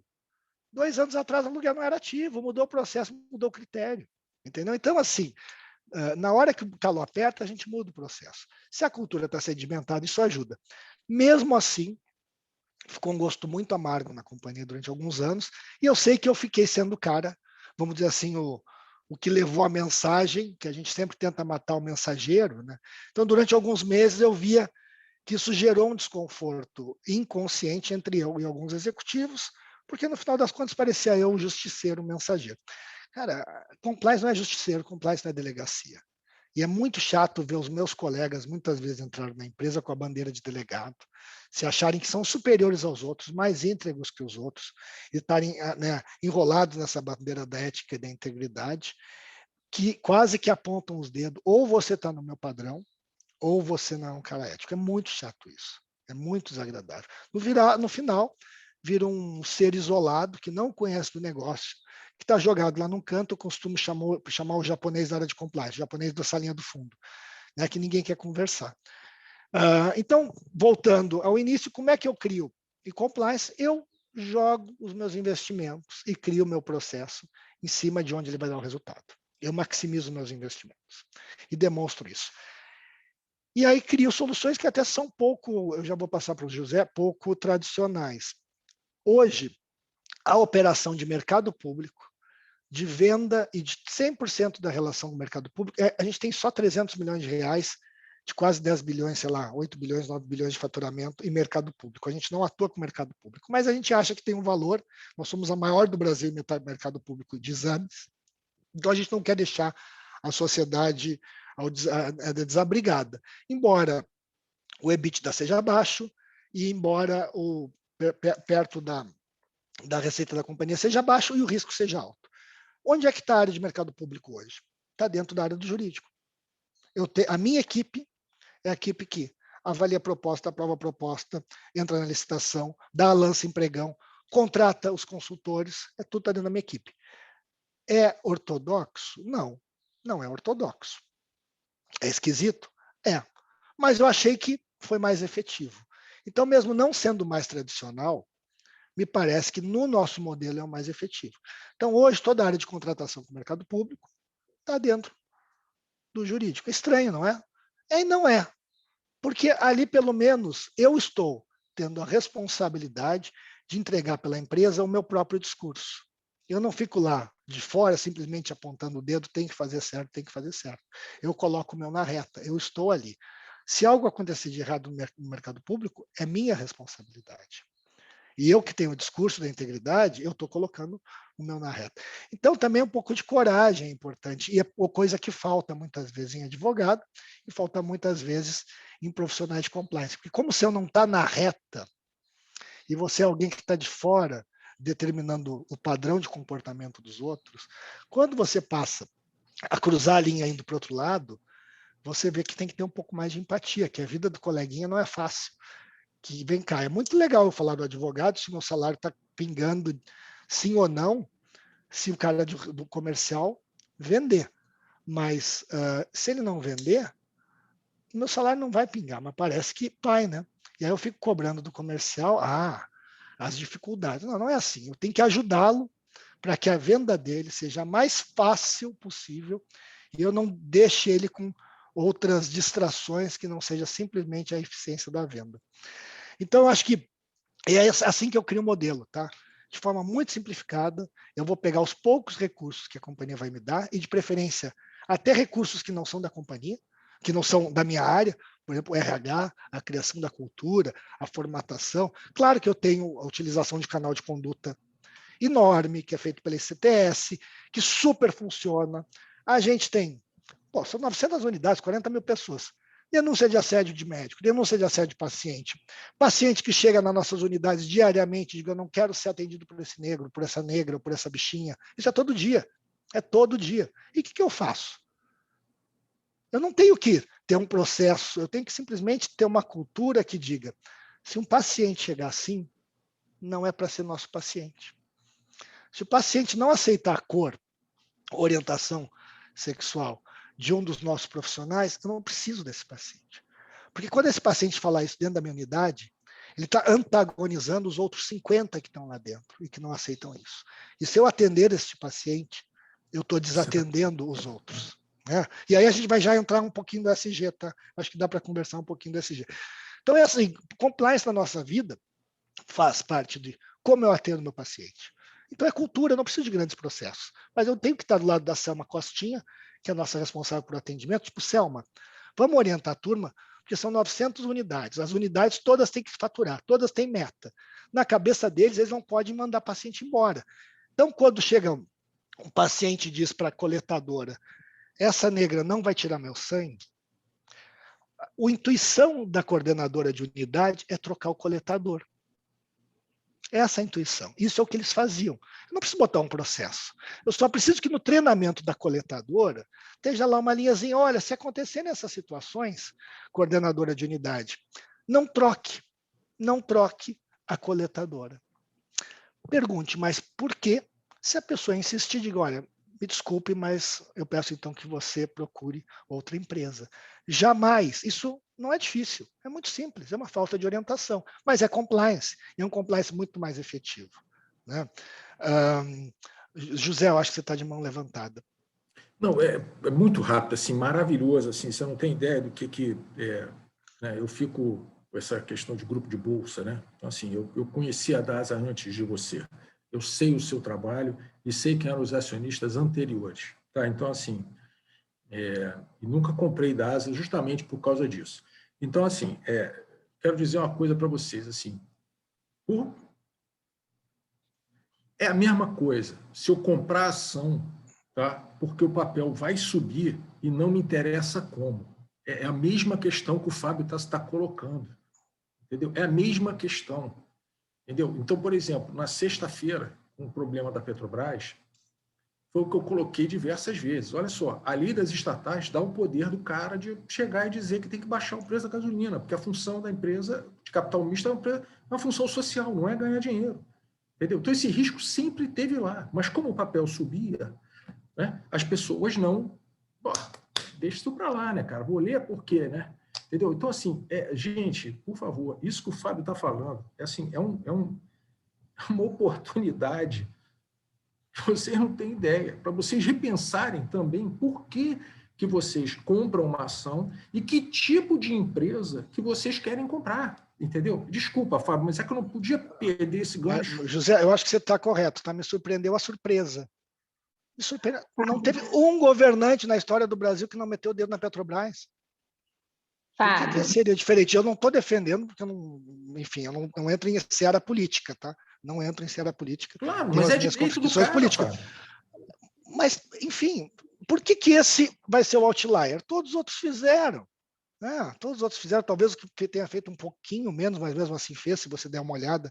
Quando ele também determina o nível de investimento, todo ano, ele está determinando de forma política os caminhos e os rumos da companhia. Então a surpresa me surpreendeu, né, de achar, ele disse que hoje não vou mexer na Petrobras, pela manhã e à tarde tiro o presidente. Enfim, e aí a gente volta para a governança. A empresa de capital misto, a governança permite que isso aconteça. Então, quando você invista, saiba que está precificado. A ingerência política está precificada. Da mesma forma que quem um dia comprasse a ação da Aramco, né, que ia ser a maior IPO da história, enfim, gente, é do príncipe da Arábia Saudita. É do príncipe da Arábia Saudita. É de um príncipe. O dia que ele quiser meter o dedo, vai meter o dedo. Se quiser comprar, entenda que existe este risco na precificação e precifique esse risco. Outras empresas têm outro. Desculpa, quem é que levantou a mão aí, por favor? Foi o Fábio. Cara, eu achei muito legal assim, essa visão de inclusão que você teve aí na orientação dos seus gestores locais, né? Em falar assim, olha, esse cliente eu dispenso. Agora, eu queria que você comentasse mais um pouco sobre isso.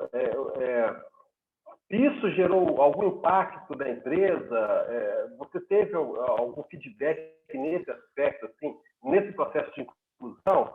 Tive um feedback positivo. Tipo, graças a Deus. Primeiro, a gente que vive na bolha, que a gente vive no Olimpo, né? Eu sei que chama a nossa turma ali a turma do Olimpo. A gente não enxerga nada, a gente não conhece nada da empresa. E aí, quando eu disse isso lá no Olimpo, né, na nossa turminha, na nossa meia dúzia de gatos pingados lá, o pessoal disse, nossa, mas a gente já não fazia isso? Não era assim a orientação? Já não... Porque a companhia inteira, pelo menos para a diretoria, isso já era o que deveria ser feito. Mas ninguém sabe, ninguém nunca orientou, ninguém nunca olhou. Para o profissional que está lá na ponta, para aquela coordenadora de unidade que gosta da sua equipe, o sofrimento que ela tinha de ver aquela pessoa, que ela trabalha todo dia há anos, sofreu aquela discriminação e ela achar que, por orientação da empresa, pela pressão de resultado, ela não tinha outra alternativa a não colocar o seu colega, o seu colaborador em segunda linha e proteger a receita da empresa, porque nós somos uma empresa que quer faturar, mais que os outros. Pessoal, só um instantinho aqui, bateu na porta, eu já volto, é só um minutinho, tá, por favor.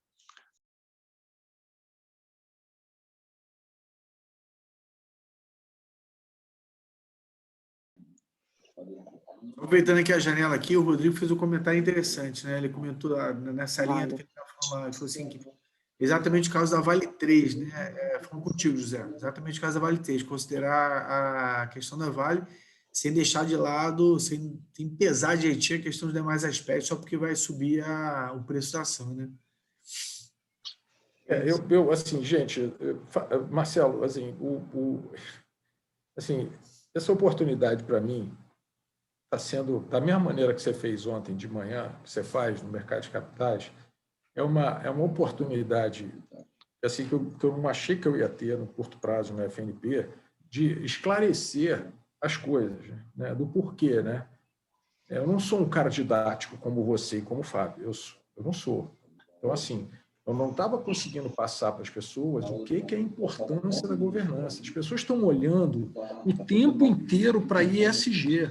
Olha só, se o conselho e a administração não acharem que meio ambiente social é importante, não teremos ESG, entendeu?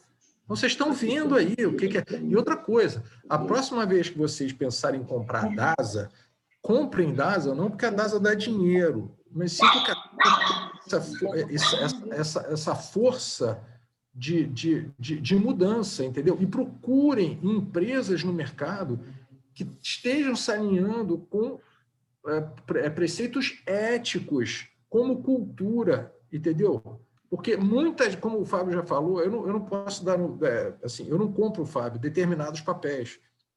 Porque o que acontece? Eu não quero aquela maneira que eu não quero os fins justificam os meios, entendeu? Esse o ponto.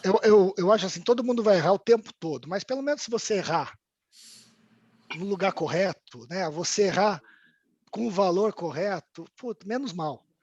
Né? Tipo, eu errei porque eu não sabia fazer diferente, porque eu poderia ter feito diferente. Quanto tempo eu errei mantendo esse padrão das minhas unidades, onde quando vinha a pessoa e dizia não quero ser atendido por essa negra ou por este negro, e eu trocava o coletador, eu errei durante anos, durante 60 anos.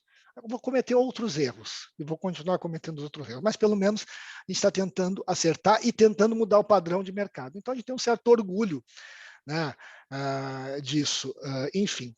E aí eu vou trazer aqui uma questão de nós na pandemia, trazendo aqui, desculpa, Diana, agora que eu vi que você está de mão levantada. Oi, Fábio. Queria te perguntar o seguinte, quando você vai abrir uma empresa num local, numa cidade que ela tem altos índices de corrupção, e isso vai atrasar as suas licenças, você faz essa pesquisa antes para saber quanto tempo vai demandar a abertura daquela empresa e se você vai conseguir abri-la, ou nesse momento você destrói ali tudo que você construiu? Diana, muito boa pergunta, tá? Eu acho que eu tinha até esquecido. Eu fui abrir uma empresa, por exemplo, no Rio de Janeiro, e eu, por ser de outra região, de outra cidade, eu não consegui fazer licença do bombeiro. Eu só conseguiria ter o bombeiro daquela empresa se eu contratasse alguém especificamente daquela cidade com aquele nome. Isso acontece bastante, tá, Diana? Eu tenho um pouco de vantagem que, pelo meu tamanho, eu posso simplesmente abrir mão. E, assim, graças a Deus, isso acontece pouco, mas acontece, e quando acontece, eu não tenho nenhuma pressão da corporação de fazer diferente, porque precisa abrir. Eu tenho essa tranquilidade, então talvez eu esteja numa situação privilegiada. Empresas que são um pouco menores, a pressão é muito maior, é muito difícil. Mas eu tenho um exemplo para dizer que isso acontece comigo no dia a dia. Eu compro alucinadamente. Passou na frente, a gente compra. A gente compra. Foram 15 M&A. Eu tenho uma máquina de M&A na minha equipe que ninguém faz tanto M&A como a nossa empresa. Eu comprei 15 empresas no ano passado. 15 não, muito mais, né? Porque cada empresa tem as suas empresas dentro. mas foram 15 empresas o ano passado em 12 meses, sendo que eu comprei o Lefort, que custa 2 bilhões de reais. Então, são compras do tamanho de 50 milhões de reais até 2 bilhões de reais, e não vamos parar por aí.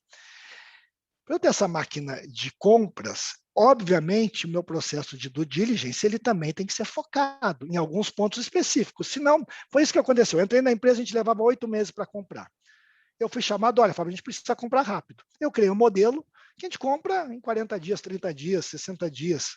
Só é o tempo do due diligence e o meu due diligence ele é acelerado. Como é que ajudou? Eu já sei as porcarias que vêm. Eu já sei os problemas que vêm em laboratório. Né? A gente estava começando a comprar hospital agora, então a gente está um pouco mais cuidadoso. Eu já sei que a metade da folha de pagamento vai vir por fora, porque esse é o padrão de mercado. Eu já sei que vão ter consultores errados. Eu já sei que vai ter problema de esgoto, que não vai estar ligado na rede pluvial e que vão jogar numa lagoa. E eu já sei que isso custa. Então, quando eu compro, eu já sei que vai ter um custo escondido, que é de trazer para o padrão da nossa empresa. Teve uma empresa que a gente comprou no Nordeste, não sei se essa talvez, assim, a gente comprou, sei lá, 10 bilhões de reais nos últimos 3 anos. Talvez essa tenha sido uma má compra ou não, ou justifique estrategicamente, essa veio com mais problemas do que a gente imaginava. A gente fechou a metade das unidades. Faz parte da estrutura do meu negócio. Então, eu tenho que entender que este risco é um risco inerente. Claro que eu não quero expandir e não poder expandir, mas eu quero continuar expandindo sem abrir mão de determinados padrões, porque senão você abre a caixa de Pandora e não consegue segurar mais. Então, quando eu compro, no dia 1 a folha já vem para dentro. O custo é enorme, mas no dia 1 já vem a folha para dentro. Porque se vier no dia 2, eu já paguei uma folha errada. Eu já não recolhi o INSS e eu já estou jogando meus executivos para aquele risquinho vermelho lá que eu não deixo. Então, é uma loucura, porque a gente compra hoje, amanhã a folha tem que ser rodada por dentro, uma folha que nunca foi rodada por dentro. Eu tenho que descobrir que folha é essa. Eu tenho que saber quais são os valores. É uma maluquice, mas faz parte do comportamento da empresa. A gente está chegando no final, a gente vai ter que dar uma aceleradinha. Desculpa, Gabriel, vai lá. Bom dia. Tem um comentário aqui do Rodrigo Moreira, ele fala que seus comentários foram bons e uma coisa que ele vai passar a reparar nas empresas em que ele investe não como que a área de compliance é tocada, mas ele diz assim, vou procurar saber ao máximo disso das minhas investidas, não saber quantas pessoas estão lá, mas como é tocada a área. Assim, eu acho que não é bem por aí, porque também existem empresas grandes que podem ter 5 pessoas trabalhando na área de compliance, e aí você fica naquela coisa, é um compliance puramente formal, né? Eu acho, ou eu estou errado? Não sei, será que precisa de compliance? Não sei, não é obrigatório, não é mandatório. Empresa que não tem compliance é empresa ruim para investir? Não sei. É uma necessidade mais estrutural de você talvez ter profissionais ali que fiquem olhando isso o tempo todo como parte core da sua atividade, mas se a empresa tem os valores corretos e os processos adequados, talvez não existia compliance há 20 anos atrás, gente, e tinha empresas mais honestas e menos honestas, mais corretas e menos corretas. Não é porque não tinha compliance que era tudo igual, tudo ruim. Não. E outra, como eu falei no início, as que tinham os profissionais mais caros do país, tá? Não eram só em quantidade, no quali também. São as que mais caíram. Eu não vou nomear, mas são esses os nomes que vieram na cabeça de vocês. Os grandes nomes eram os que tinham os maiores profissionais e os maiores investimentos. E os mais caros e as estruturas mais robustas, certo? Então, não sei se existe essa correlação tão imediata. Eu acho que compliance o departamento de compliance ele vai ser um reflexo do resto da companhia. Olhem a cultura, mas não olhem só a cultura declarada. Olhem como é que essa empresa vem se comportando nos últimos anos, se ela vem se transformando, se vem se adequando, né? Se está walking the talk. Porque o compliance é simplesmente walk the talk. É não entregar mais do que promete, não entregar menos do que promete, né? Eu vou dar um exemplo para vocês, que aí a gente está entrando num nível mais complexo de compliance, compliance de algoritmo. Nós somos uma empresa que cria algoritmos super premiados no mundo inteiro. Inclusive, um dos mais premiados do mundo foi feito por nós. Quando você desenvolve um algoritmo, você tem juízos de valores ali, que são super importantes. Então, se você, no desenvolvimento de tecnologia de algoritmos, não tiver o valor também ali unificado, a distorção do resultado é muito grande. Então, até isso tem que estar. Até na cabeça do nosso cientista, nós temos uma equipe de cientistas em Harvard, né, em parceria com Harvard, são brasileiros, são médicos nossos, que ficam lá em Harvard desenvolvendo algoritmos, trabalhando com eles, um altíssimo investimento, e a gente pode desenvolver para um tipo de gente ou para outro tipo de gente. A questão de, por exemplo, de tecnologia genética. Como é que a gente vai discutir a tecnologia genética? Do mesmo jeito que eu posso evitar que a criança já nasça com algum tipo de síndrome, eu também posso desenvolver tecnologia que nasça com determinado tipo de cabelo ou determinado tom de pele. Isso também é compliance, isso também é cultura. A discussão de para onde que essa empresa vai no futuro. Isso sim é o importante. O processo e a estrutura de compliance, ela tem que estar nessa lógica. Eu não tenho que tentar entregar diferente do que a empresa se dispõe. Eu tenho que ser um viabilizador das promessas da companhia. Eu não tenho que trazer o Fábio, porque que eu digo delegado. Chega um delegado na companhia, chega um cara do compliance, acha que vai fazer acontecer. Cara, ou você ajuda a empresa a se adequar culturalmente, ou você adere àquela cultura, ou você não entra. Porque senão você vai ser o outlier. E eu vou dar um exemplo aqui que é um orgulho nosso, que vocês falaram de ESG, e aí eu não posso deixar de fazer a propaganda, mas alinhando com essa questão de cultura, foram feitos 3 milhões de exames de Covid no Brasil. E isso já vai vir com a minha última fala aqui em seguida, que é, será que compliance não tem que quebrar as regras? E aí é uma provocação aí pessoal, que eu sempre gosto de acabar com alguma polêmica. Foram feitos 3 milhões e 600 mil exames pelo SUS público, tá? Porque ninguém sabe que o SUS não é só público, tá? O SUS quer dizer Sistema Único de Saúde, é o público e privado trabalhando de forma integrada. Então, foram 3 milhões e 600 mil exames de Covid feitos pelo SUS público neste país. É pouco. 1 milhão e 100 mil desses exames foram dados de graça pela DASA. 30% dos exames feitos no Brasil, principalmente aqui perto de São Paulo, foram doações feitas pela DASA. Isso foi um projeto que a companhia fez junto com o Mandetta, que foram chamados todos os laboratórios para ajudar na pandemia. E o único que disse, beleza, eu estou junto, outros laboratórios fizeram outras coisas, tá? Mas efetivamente nessa situação fomos só nós que fizemos. E o que aconteceu? A gente precisou montar, em menos de um mês, um dos maiores laboratórios de Covid do mundo, de graça, para fazer exames para o SUS. Nós temos 100 funcionários hoje em dia trabalhando lá, totalmente deslocados, em Barueri, fora da nossa planta, não tem nenhuma mistura com a planta, nós cedemos 100 funcionários, alugamos os imóveis, compramos os insumos, o governo só traz as máquinas e faz a coleta. Todo o resto é nosso.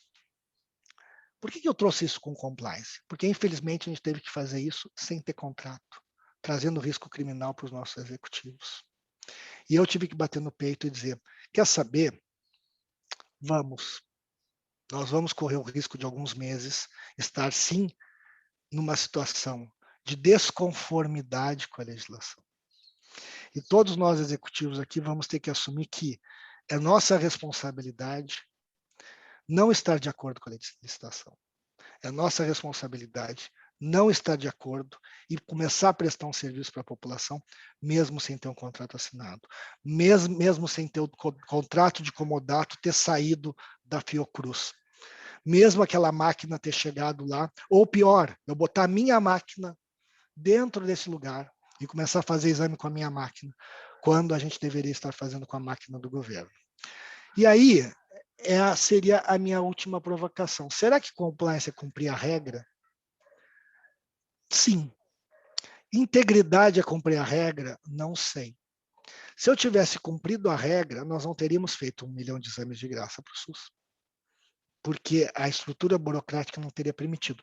Só com times de advogados, a gente negociou com 8 times de advogados. Cada vez que a gente negociava com um time da Secretaria de Desenvolvimento Tecnológico, vinha o time do Ministério da Fazenda. Vinha o time, trocou 3 ministros no meio deste processo. Era um projeto do Mandetta. O segundo, o Taishi, que é muito próximo da gente, que a gente conhecia do Rio de Janeiro, não conseguiu entender com tanta velocidade. O Mandetta era um cara mais forte do ponto de vista de gestão, então empurrava muito esse projeto. O Taishi já era um cara um pouco mais formalista, então estava muito mais cuidadoso com a parte de formalidade. O terceiro nem sabia o que estava acontecendo. O que a gente fez? A gente assumiu riscos. E hoje a gente bate no peito e se orgulha de dizer que, com talvez pouco investimento, foram 12 milhões de reais, a gente entregou 1 milhão de testes de Covid para a população brasileira, a custo zero. Não foi de forma compliant, com 100% das regras, mas foi de forma íntegra. Foi de forma íntegra. Então, às vezes, compliance e integridade não são necessariamente as mesmas coisas. E aqui a polêmica. A polêmica é, o que é fazer a coisa certa? Eu vou dizer o testezinho que eu aplico, tá?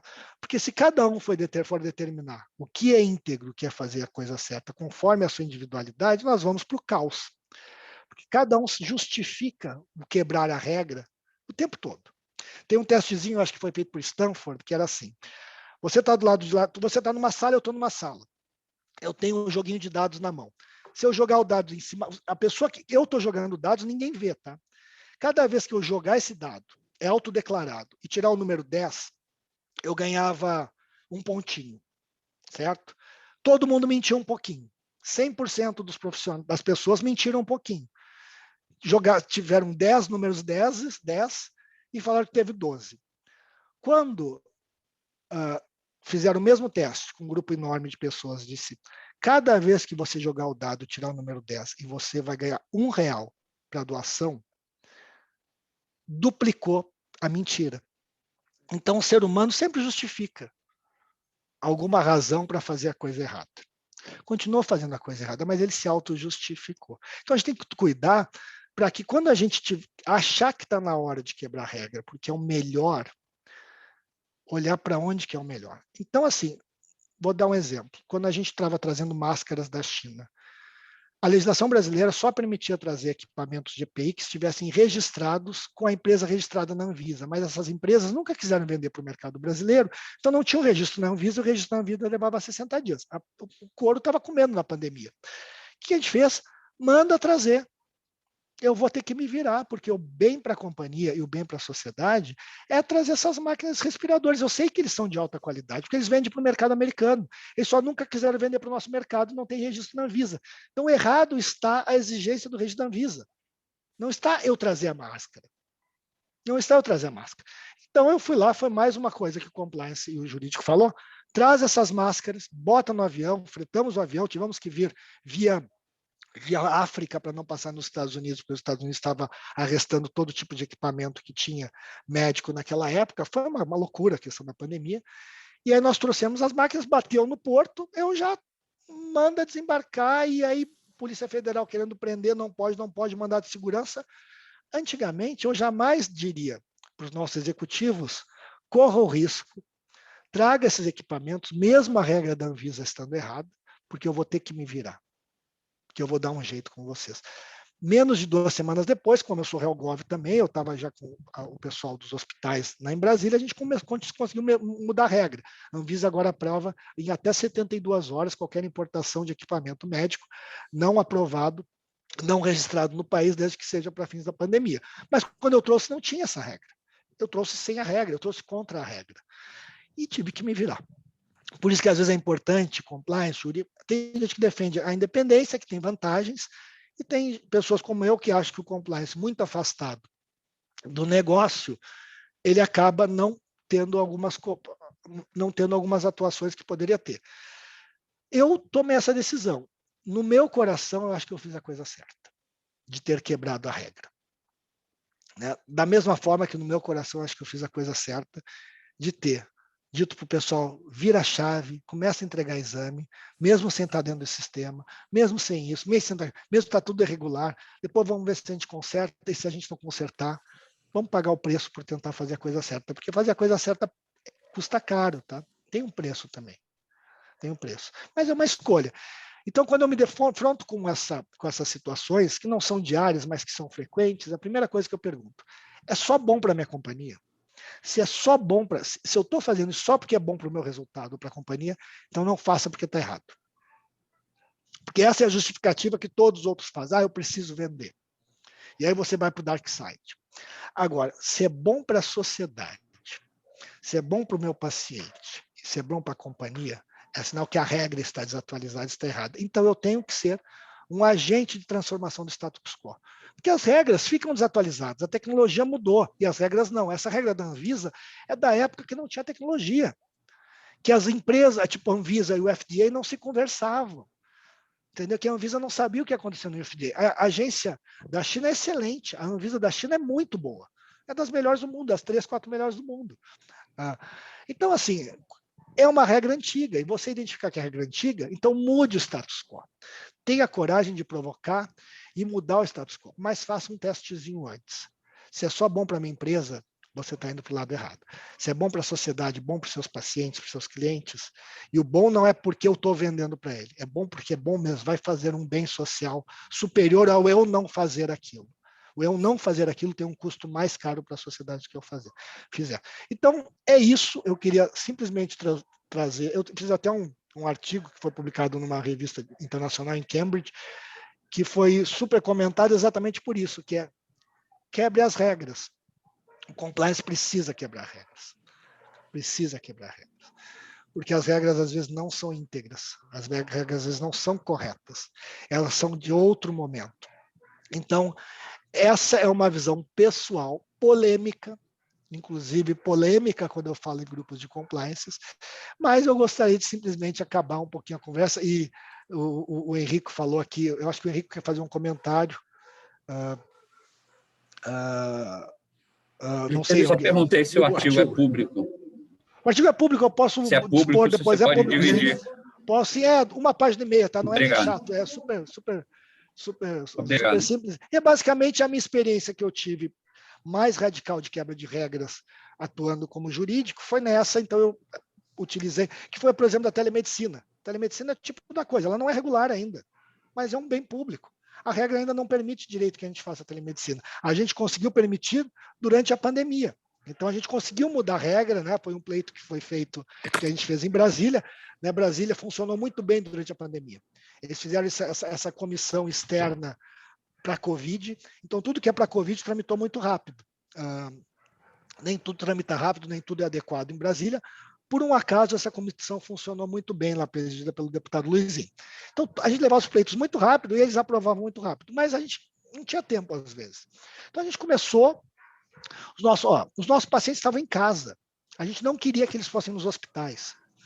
A gente imediatamente fazia atendimento para telemedicina para as mães não terem que levar os filhos nos hospitais, né? Porque você aumentaria a contaminação. É mais uma forma que o mercado se posicionou contra a regra pré-estabelecida, mas que salvou a vida de muita gente. Porque graças à telemedicina, muita gente não precisou ir para o hospital e não levou a Covid para os hospitais. E a gente pode direcionar os atendimentos hospitalares para os pacientes de Covid. Então, isso é o que eu queria deixar para você. Eu tenho até um videozinho super rápido. Eu não sei qual é o tempo de vocês, tá? Para mim é domingo. Pode botar, assim, Fábio, tranquilo. Eu vou estar à disposição, tá? Eu não tenho pressa, tá, gente? Eu fico o tempo que vocês quiserem. Eu vou botar um videozinho aqui. Deixa eu dividir aqui. Deixa eu ver aqui. Ô, Fábio, desculpa, cara. Estou muito curioso para te perguntar, cara. Pode perguntar. Por exemplo, eu fico imaginando o seguinte: qual foi a reação do seu colaborador nesse hospital? Quer dizer, quando você quando a companhia toma essa decisão que vocês tomaram, entendeu? Qual foi a reação? Quer dizer, o pessoal ficou orgulhoso de estar participando, independente de ser uma questão... É isso que eu estou muito curioso. Olha, o que eu quero dizer é o seguinte: nós achávamos que, pelo fato da gente trabalhar com a área da saúde, a nossa responsabilidade social estava atendida, o que era uma grande mentira. A pandemia nos mostrou que a gente pode muito mais e a gente tem capacidade de gerar muito mais impacto. Então, o orgulho que os colaboradores geraram foram anos e anos e anos de projetos de RH que a gente não conseguiu chegar no nível de engajamento que a gente chegou através das ações que a gente fez externamente para a Covid. Entendeu? Se a gente tivesse aumentado os benefícios, e aumentamos os benefícios, foi a única empresa, por exemplo, que eu conheça, pelo menos na área da saúde, que compensou a redução salarial. Os nossos profissionais, a nossa receita, a gente perdeu um trimestre inteiro de receita. Um trimestre inteiro de receita. E mesmo assim, a gente pegou aquela redução, né, das horas de trabalho e a gente compensou, fez o gross-up. Então, a gente perdeu um trimestre de receita, alguns bilhões, e mesmo assim os nossos profissionais não receberam nada para ficar em casa. Então, o que a gente fez esse ano na pandemia, a gente se deu conta que nós temos uma responsabilidade social e um ESG mais, porque acho muito legal vender cerveja, mas ele vai ter que utilizar de mais recursos para gerar os impactos sociais que eu posso, com menos recursos, gerar. Porque eu entro na casa de 5 milhões de pessoas, eu toco na pele de 5 milhões de pessoas. Eu tenho médicos, eu tenho vários ativos que eu preciso maximizar e trazer o retorno social. E a gente só aprendeu, por incrível que pareça, só se deu conta, e eu digo a gente setor da saúde, tá? Empresas como a Redditor fizeram muito, a Einstein fez muito, outras que eu não vou citar o nome praticamente não fizeram nada. Mas tiveram várias empresas que você até nenhuma esperaria que realmente fizeram a diferença nos últimos, a UHG. Nós montamos hospitais de campanha aqui no Rio de Janeiro, abrimos leitos em hospitais fechados que o governo não conseguiu montar. O governo até hoje está com os hospitais de campanha. A Redditor montou um hospital de campanha em menos de 3 semanas, lá no Leblon. Centenas de milhares de pessoas. A gente trouxe respirador só para isso. Faltava respirador nas nossas unidades, a gente otimizava a utilização, mas a gente deu respiradores para os órgãos públicos. Porque a gente se deu conta que fazia parte da nossa obrigação de estar gerando receita e riqueza e botar muito dinheiro no bolso do acionista. Agora que a gente foi chamado e tem essa possibilidade, tinha que fazer. Várias empresas fizeram. Né? Então, eu acho que foi muito legal a área da saúde, toda agora está numa pegada de ESG que um ano atrás não estava, toda se deu conta disso através da crise. Isso foi muito legal. Hoje eu sou o diretor de ESG da companhia, estou montando aqui outras coisas legais que vão aparecer logo, logo, vocês vão ficar sabendo. Não vai ser nada marqueteiro, vão ser só coisas que realmente geram impacto transformacional, como foi essa questão da Covid, transformacional, porque a gente consegue fazer o transformacional. A gente tem a gente que eu digo o setor da saúde, a gente tem como saúde é um bem escasso e de pouco acesso, então a gente tem uma facilidade de, através da saúde, transformar a realidade da sociedade. E o setor da saúde, por incrível que pareça, não sabia disso, não tinha se dado conta. Então é isso, vocês querem passar o videozinho? Bota o vídeo aí, Fábio, bota o vídeo aí. Deixa eu ver aqui, cadê, gente? Ixi, não está aparecendo, peraí, deixa eu ver se eu acho. Está aqui no meu documentos.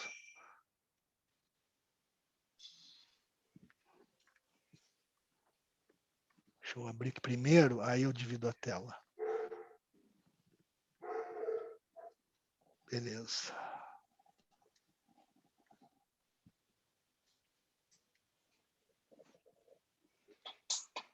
E depois eu vou estar disponível para perguntas, o tempo que quiser. Tá? Domingo eu estou tranquilo aqui. Estão vendo? Sim, Fábio, pode entrar. Tá bom, eu vou. Vocês me dizem se vocês estão escutando também, espero que tenha som.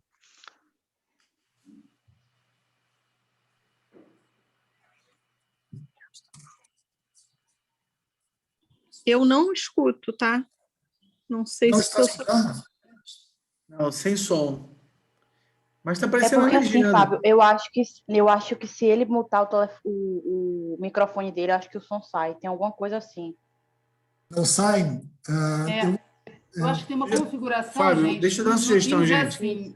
Deixa eu dar uma sugestão. A gente teve um problema, acho que numa aula passada que eu botei um vídeo, o YouTube me deu uma chamada. Se for um vídeo público, Fábio, manda pra gente, manda pra mim no WhatsApp que eu divido com a rapaziada.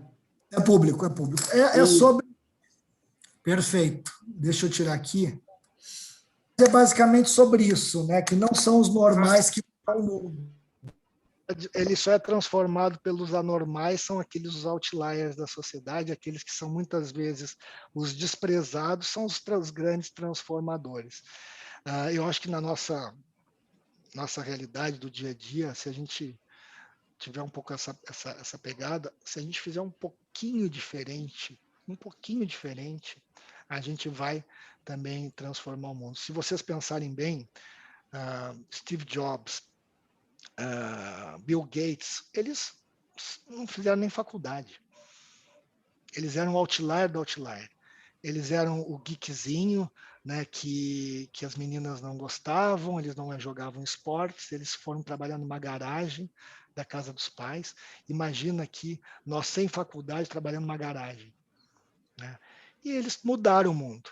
Nós estamos falando hoje nessa mídia aqui, porque teve alguém lá que a sociedade não cuidou, não gostou tanto, disse, puta, você é meio esquisito, você é meio alto, meio magro, meio feio, pensa diferente, estava em Harvard, desistiu de Harvard, você é muito estranho, né? Você estudava em Harvard, você caiu fora de Harvard, você caiu fora de Stanford, né? Enfim, você é um cara que não serve para a gente, você não faz parte do que a gente tem orgulho na nossa sociedade. E essas pessoas foram que criaram o mundo de hoje. Então, se a gente, né, com humildade, sem arrogância, olhar o nosso trabalho do dia a dia e dizer, pô, eu tenho sim capacidade de fazer diferente do outro, não só copiar. E eu, fazendo isso, eu vou correr risco, eu vou errar, mas pelo menos eu tenho orgulho de estar fazendo alguma coisa nova. Né? Talvez todo dia a dia, e assim, no nosso microcosmo dá para fazer, e é o que eu tento aplicar na minha vida profissional. Eu não tenho tanto orgulho assim de fazer o que é melhor, mas eu tenho muito orgulho quando a pessoa fala assim, puta, é diferente. Entendeu? Eu acho que e lá na empresa é muito isso, quando você falou assim, o que a empresa falou? Muitas vezes eles dizem assim, pô, Fábio, mas você está falando para a gente seguir em frente? Você não era a pessoa que era para estar falando para a gente não seguir em frente? Mas às vezes eu sou a pessoa, e muitas vezes eu sou a pessoa, não, vamos fazer o seguinte, vamos seguir em frente, vamos correr o risco. Não estou dizendo que todo mundo tem que ser assim, mas é disso que eu tenho orgulho como profissional. Talvez eu não seja o melhor, não seja o mais técnico, o mais profundo, o mais estudioso, mas eu gostaria de ter orgulho de, pelo menos, quando as pessoas me identificam, olha, não, o Fábio, eu sei, cara, ele é um pouquinho diferente. Então, isso para mim já é o elogio que eu preciso. Pessoal, estou super à disposição para perguntas. Eu sei que a gente teve um lado conceitual, teve um pouquinho de lado prático, eu espero que tenham gostado, mas é um assunto que eu acho que dá para falar com um pouco de leveza, com menos dificuldade, menos processualizado, e que ele é muito mais do que as pessoas costumam falar.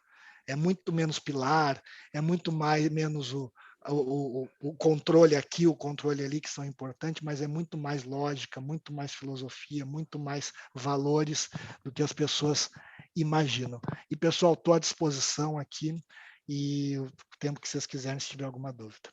Fábio, eu queria agradecer. Maravilhoso, Fábio. A gente vai ter que, infelizmente, parar agora. Bom demais. Do jeito que estava aqui, a gente ia bater, almoçar junto, todo mundo comendo aqui no pratinho e seguir contigo, mas a gente realmente precisa parar, cara. Fábio, eu não poderia, primeiro de tudo, agradecer a Cris que te trouxe, né? Primeiro agradecer a ela, porque nos deu a oportunidade de te conhecer. Segundo, eu queria poder estar perto para te dar um abraço, para apertar tua mão, porque, sabe, além das expectativas, assim, mas com vontade, passou assim com largueza, né? Então, olha, que coisa bacana. A gente guarda daqui o tal do fazer o que o coração manda e contratar quem tem aderência. Foi o que eu anotei aqui, eu tenho certeza que todo mundo anotou um pouquinho. Fábio, obrigado demais. Há compromisso para todo mundo que aqui está. Precisamos levar essa palestra do Fábio para o Brasil todo. Na hora em que eu colocar lá no meu LinkedIn, por favor, cada um dos senhores repliquem nos seus LinkedIns. As nossas redes são complementares. O Brasil precisa ouvir o Fábio falar. Tá bom? E, Fábio, a gente tem uma acho que uma tradição aqui, a gente tira uma foto aqui para terminar o nosso evento. Então, naquela hora, gente, você dá aquela ajeitada no cabelo aí, pelo amor de Deus, dá aquela ajeitada na cadeira, dá o tapa na peruca aí, o sorrisão aí para tirar a foto aí, ó. Só peço que o pessoal não bote comentário agora, que senão vai aparecer aqui na foto e vai tapar a dona Isabela ali, que é, ó, tá uma ajeitada ali, Isabela. Vamos lá, primeiro grupo aí, ó, sorrisão, é 1, é 2, é 2. Pronto. Primeira tela foi. Vamos para a segunda tela aí, ó. Pera. Tela 2 aí, ó. Todo mundo aí, ó. Nosso caçulinha aí, filho do César, ó. Sorrisão, todo mundo aí. Tela 2. É 1, é 2. Maravilha, senhores. Beleza. Fábio, mais uma vez, muito obrigado, irmão. Coisa maravilhosa. Pô, todo mundo Obrigado pelas perguntas, tá? Assim, me ajudou bastante. E não é uma palestra, tá, gente? É só a minha vida mesmo, as coisas que eu tento fazer. E assim, foi ontem à noite um bando de ideias que eu juntei ontem à noite. Fantástico, fantástico, maravilhoso. Eu agradeço também. O Fábio topou de primeiríssima o projeto. Para ele, eu tenho o prazer de tê-lo como amigo. Eu sei que é um outlier aí, mas eu acho que a humildade dele sempre de querer dividir com os outros, ele é essa pessoa que ele demonstrou. E ele vai estar disponível, ele desde o princípio ele falou, como é que é, mas ele tem todo esse jogo de falar abertamente, é super reconhecido aí no mercado, mas principalmente por ele de querer fazer a diferença mesmo.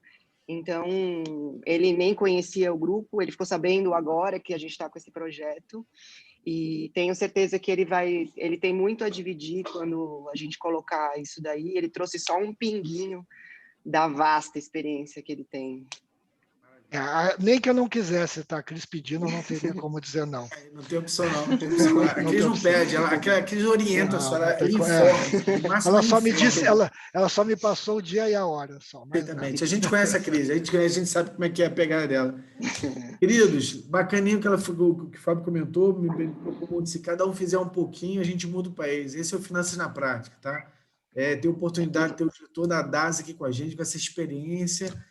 Vamos mudar o país a partir da sala de aula, conto com cada um de vocês, vamos divulgar, vamos botar para frente para a gente mudar o país. Tá bom, queridos? Fiquem com Deus, um dia abençoado para todos vocês aí, curtem só suas famílias, as pessoas que vocês amam, tá bom? Um abraço, queridos. Obrigado, gente. Muito obrigado pela oportunidade. Bom dia. Abraço, bom domingo. Obrigada, gente. Domingo a todos. Obrigada. Obrigado, tchau. Bom domingo a todos. Tchau. Ô, José, tira para mim como fala, o bate-papo para eu passar para ele, que a galera foi deixando mensagem. O Zoom, ele grava tudo, eu posso dividir para vocês também, mando tudo. Além do vídeo, tem o chat gravado, o áudio, fica tudo gravado. Tá bom, porque tem um monte de gente que não se pronunciou aí, daí a gente passa para ele, eu acho legal os comentários que foram. Vou mandar para a Cris aqui, já estou dando Ctrl C. Obrigadão, Henrico, é que eu estou pelo celular. Patrícia, feliz de ter você aqui com a gente pela primeira vez, eu acho. Bom, Ricardo, Vicente, Hilda, prazer ter você conosco aqui. Flávia também, Flávia não te conhecia, prazer, Flávia. Bom, muito bom, querido, muito bom, vamos mudar o país. Senhor Theo, honra infinita ter o senhor conosco aqui. Você está me ouvindo? Te ouvindo bem, Flávio. Prazer, Marcelo. Eu acho que agradecer você por essa oportunidade, porque está sendo cada dia um aprendizado. Fiz todas as aulas da Regiane, conheci o curso já atrasado, digamos, as aulas da Regiane atrasada, mas assisti todas, estou com um caderninho verde aqui de anotações. Boa! Fico feliz, Flávio, fico feliz demais. Eu acho que essa aula do Fábio, ela veio concretizar muito do que eu quero fazer, né? Que eu trabalho diretamente com licença social, com indígenas, quilombola, né? E aquilo que eu já estou pensando na minha cabeça como positivo, sustentabilidade, falei, poxa, é o caminho que eu tenho que seguir mesmo. Interessante, hein, Flávio? Interessante. Você pode disponibilizar seu LinkedIn? Desculpa, Marcelo. Se você puder disponibilizar seu LinkedIn, eu não te achei. É porque meu primeiro nome é bem estranho, é Lindoird. Essa ela me mandou no particular também, o negócio é complicado. Flávio, eu vou te mandar, Henrico. Obrigado. Interessantíssimo o teu tema, viu? Queridos, pois é. Vamos lá. Bom final de semana para todos, quer dizer, bom restinho de final de semana, né? Obrigado, Marcelo. Obrigado. Theo, prazer ter o senhor aqui, viu? Prazer imenso, imenso. Muita prazer. Te achei, Flávio. Foi bom. Até logo. Tchau, pessoal. Tchau, gente. Vou parar aqui. Fiquem com Deus. Dia abençoado para vocês aí. Tchau, tchau.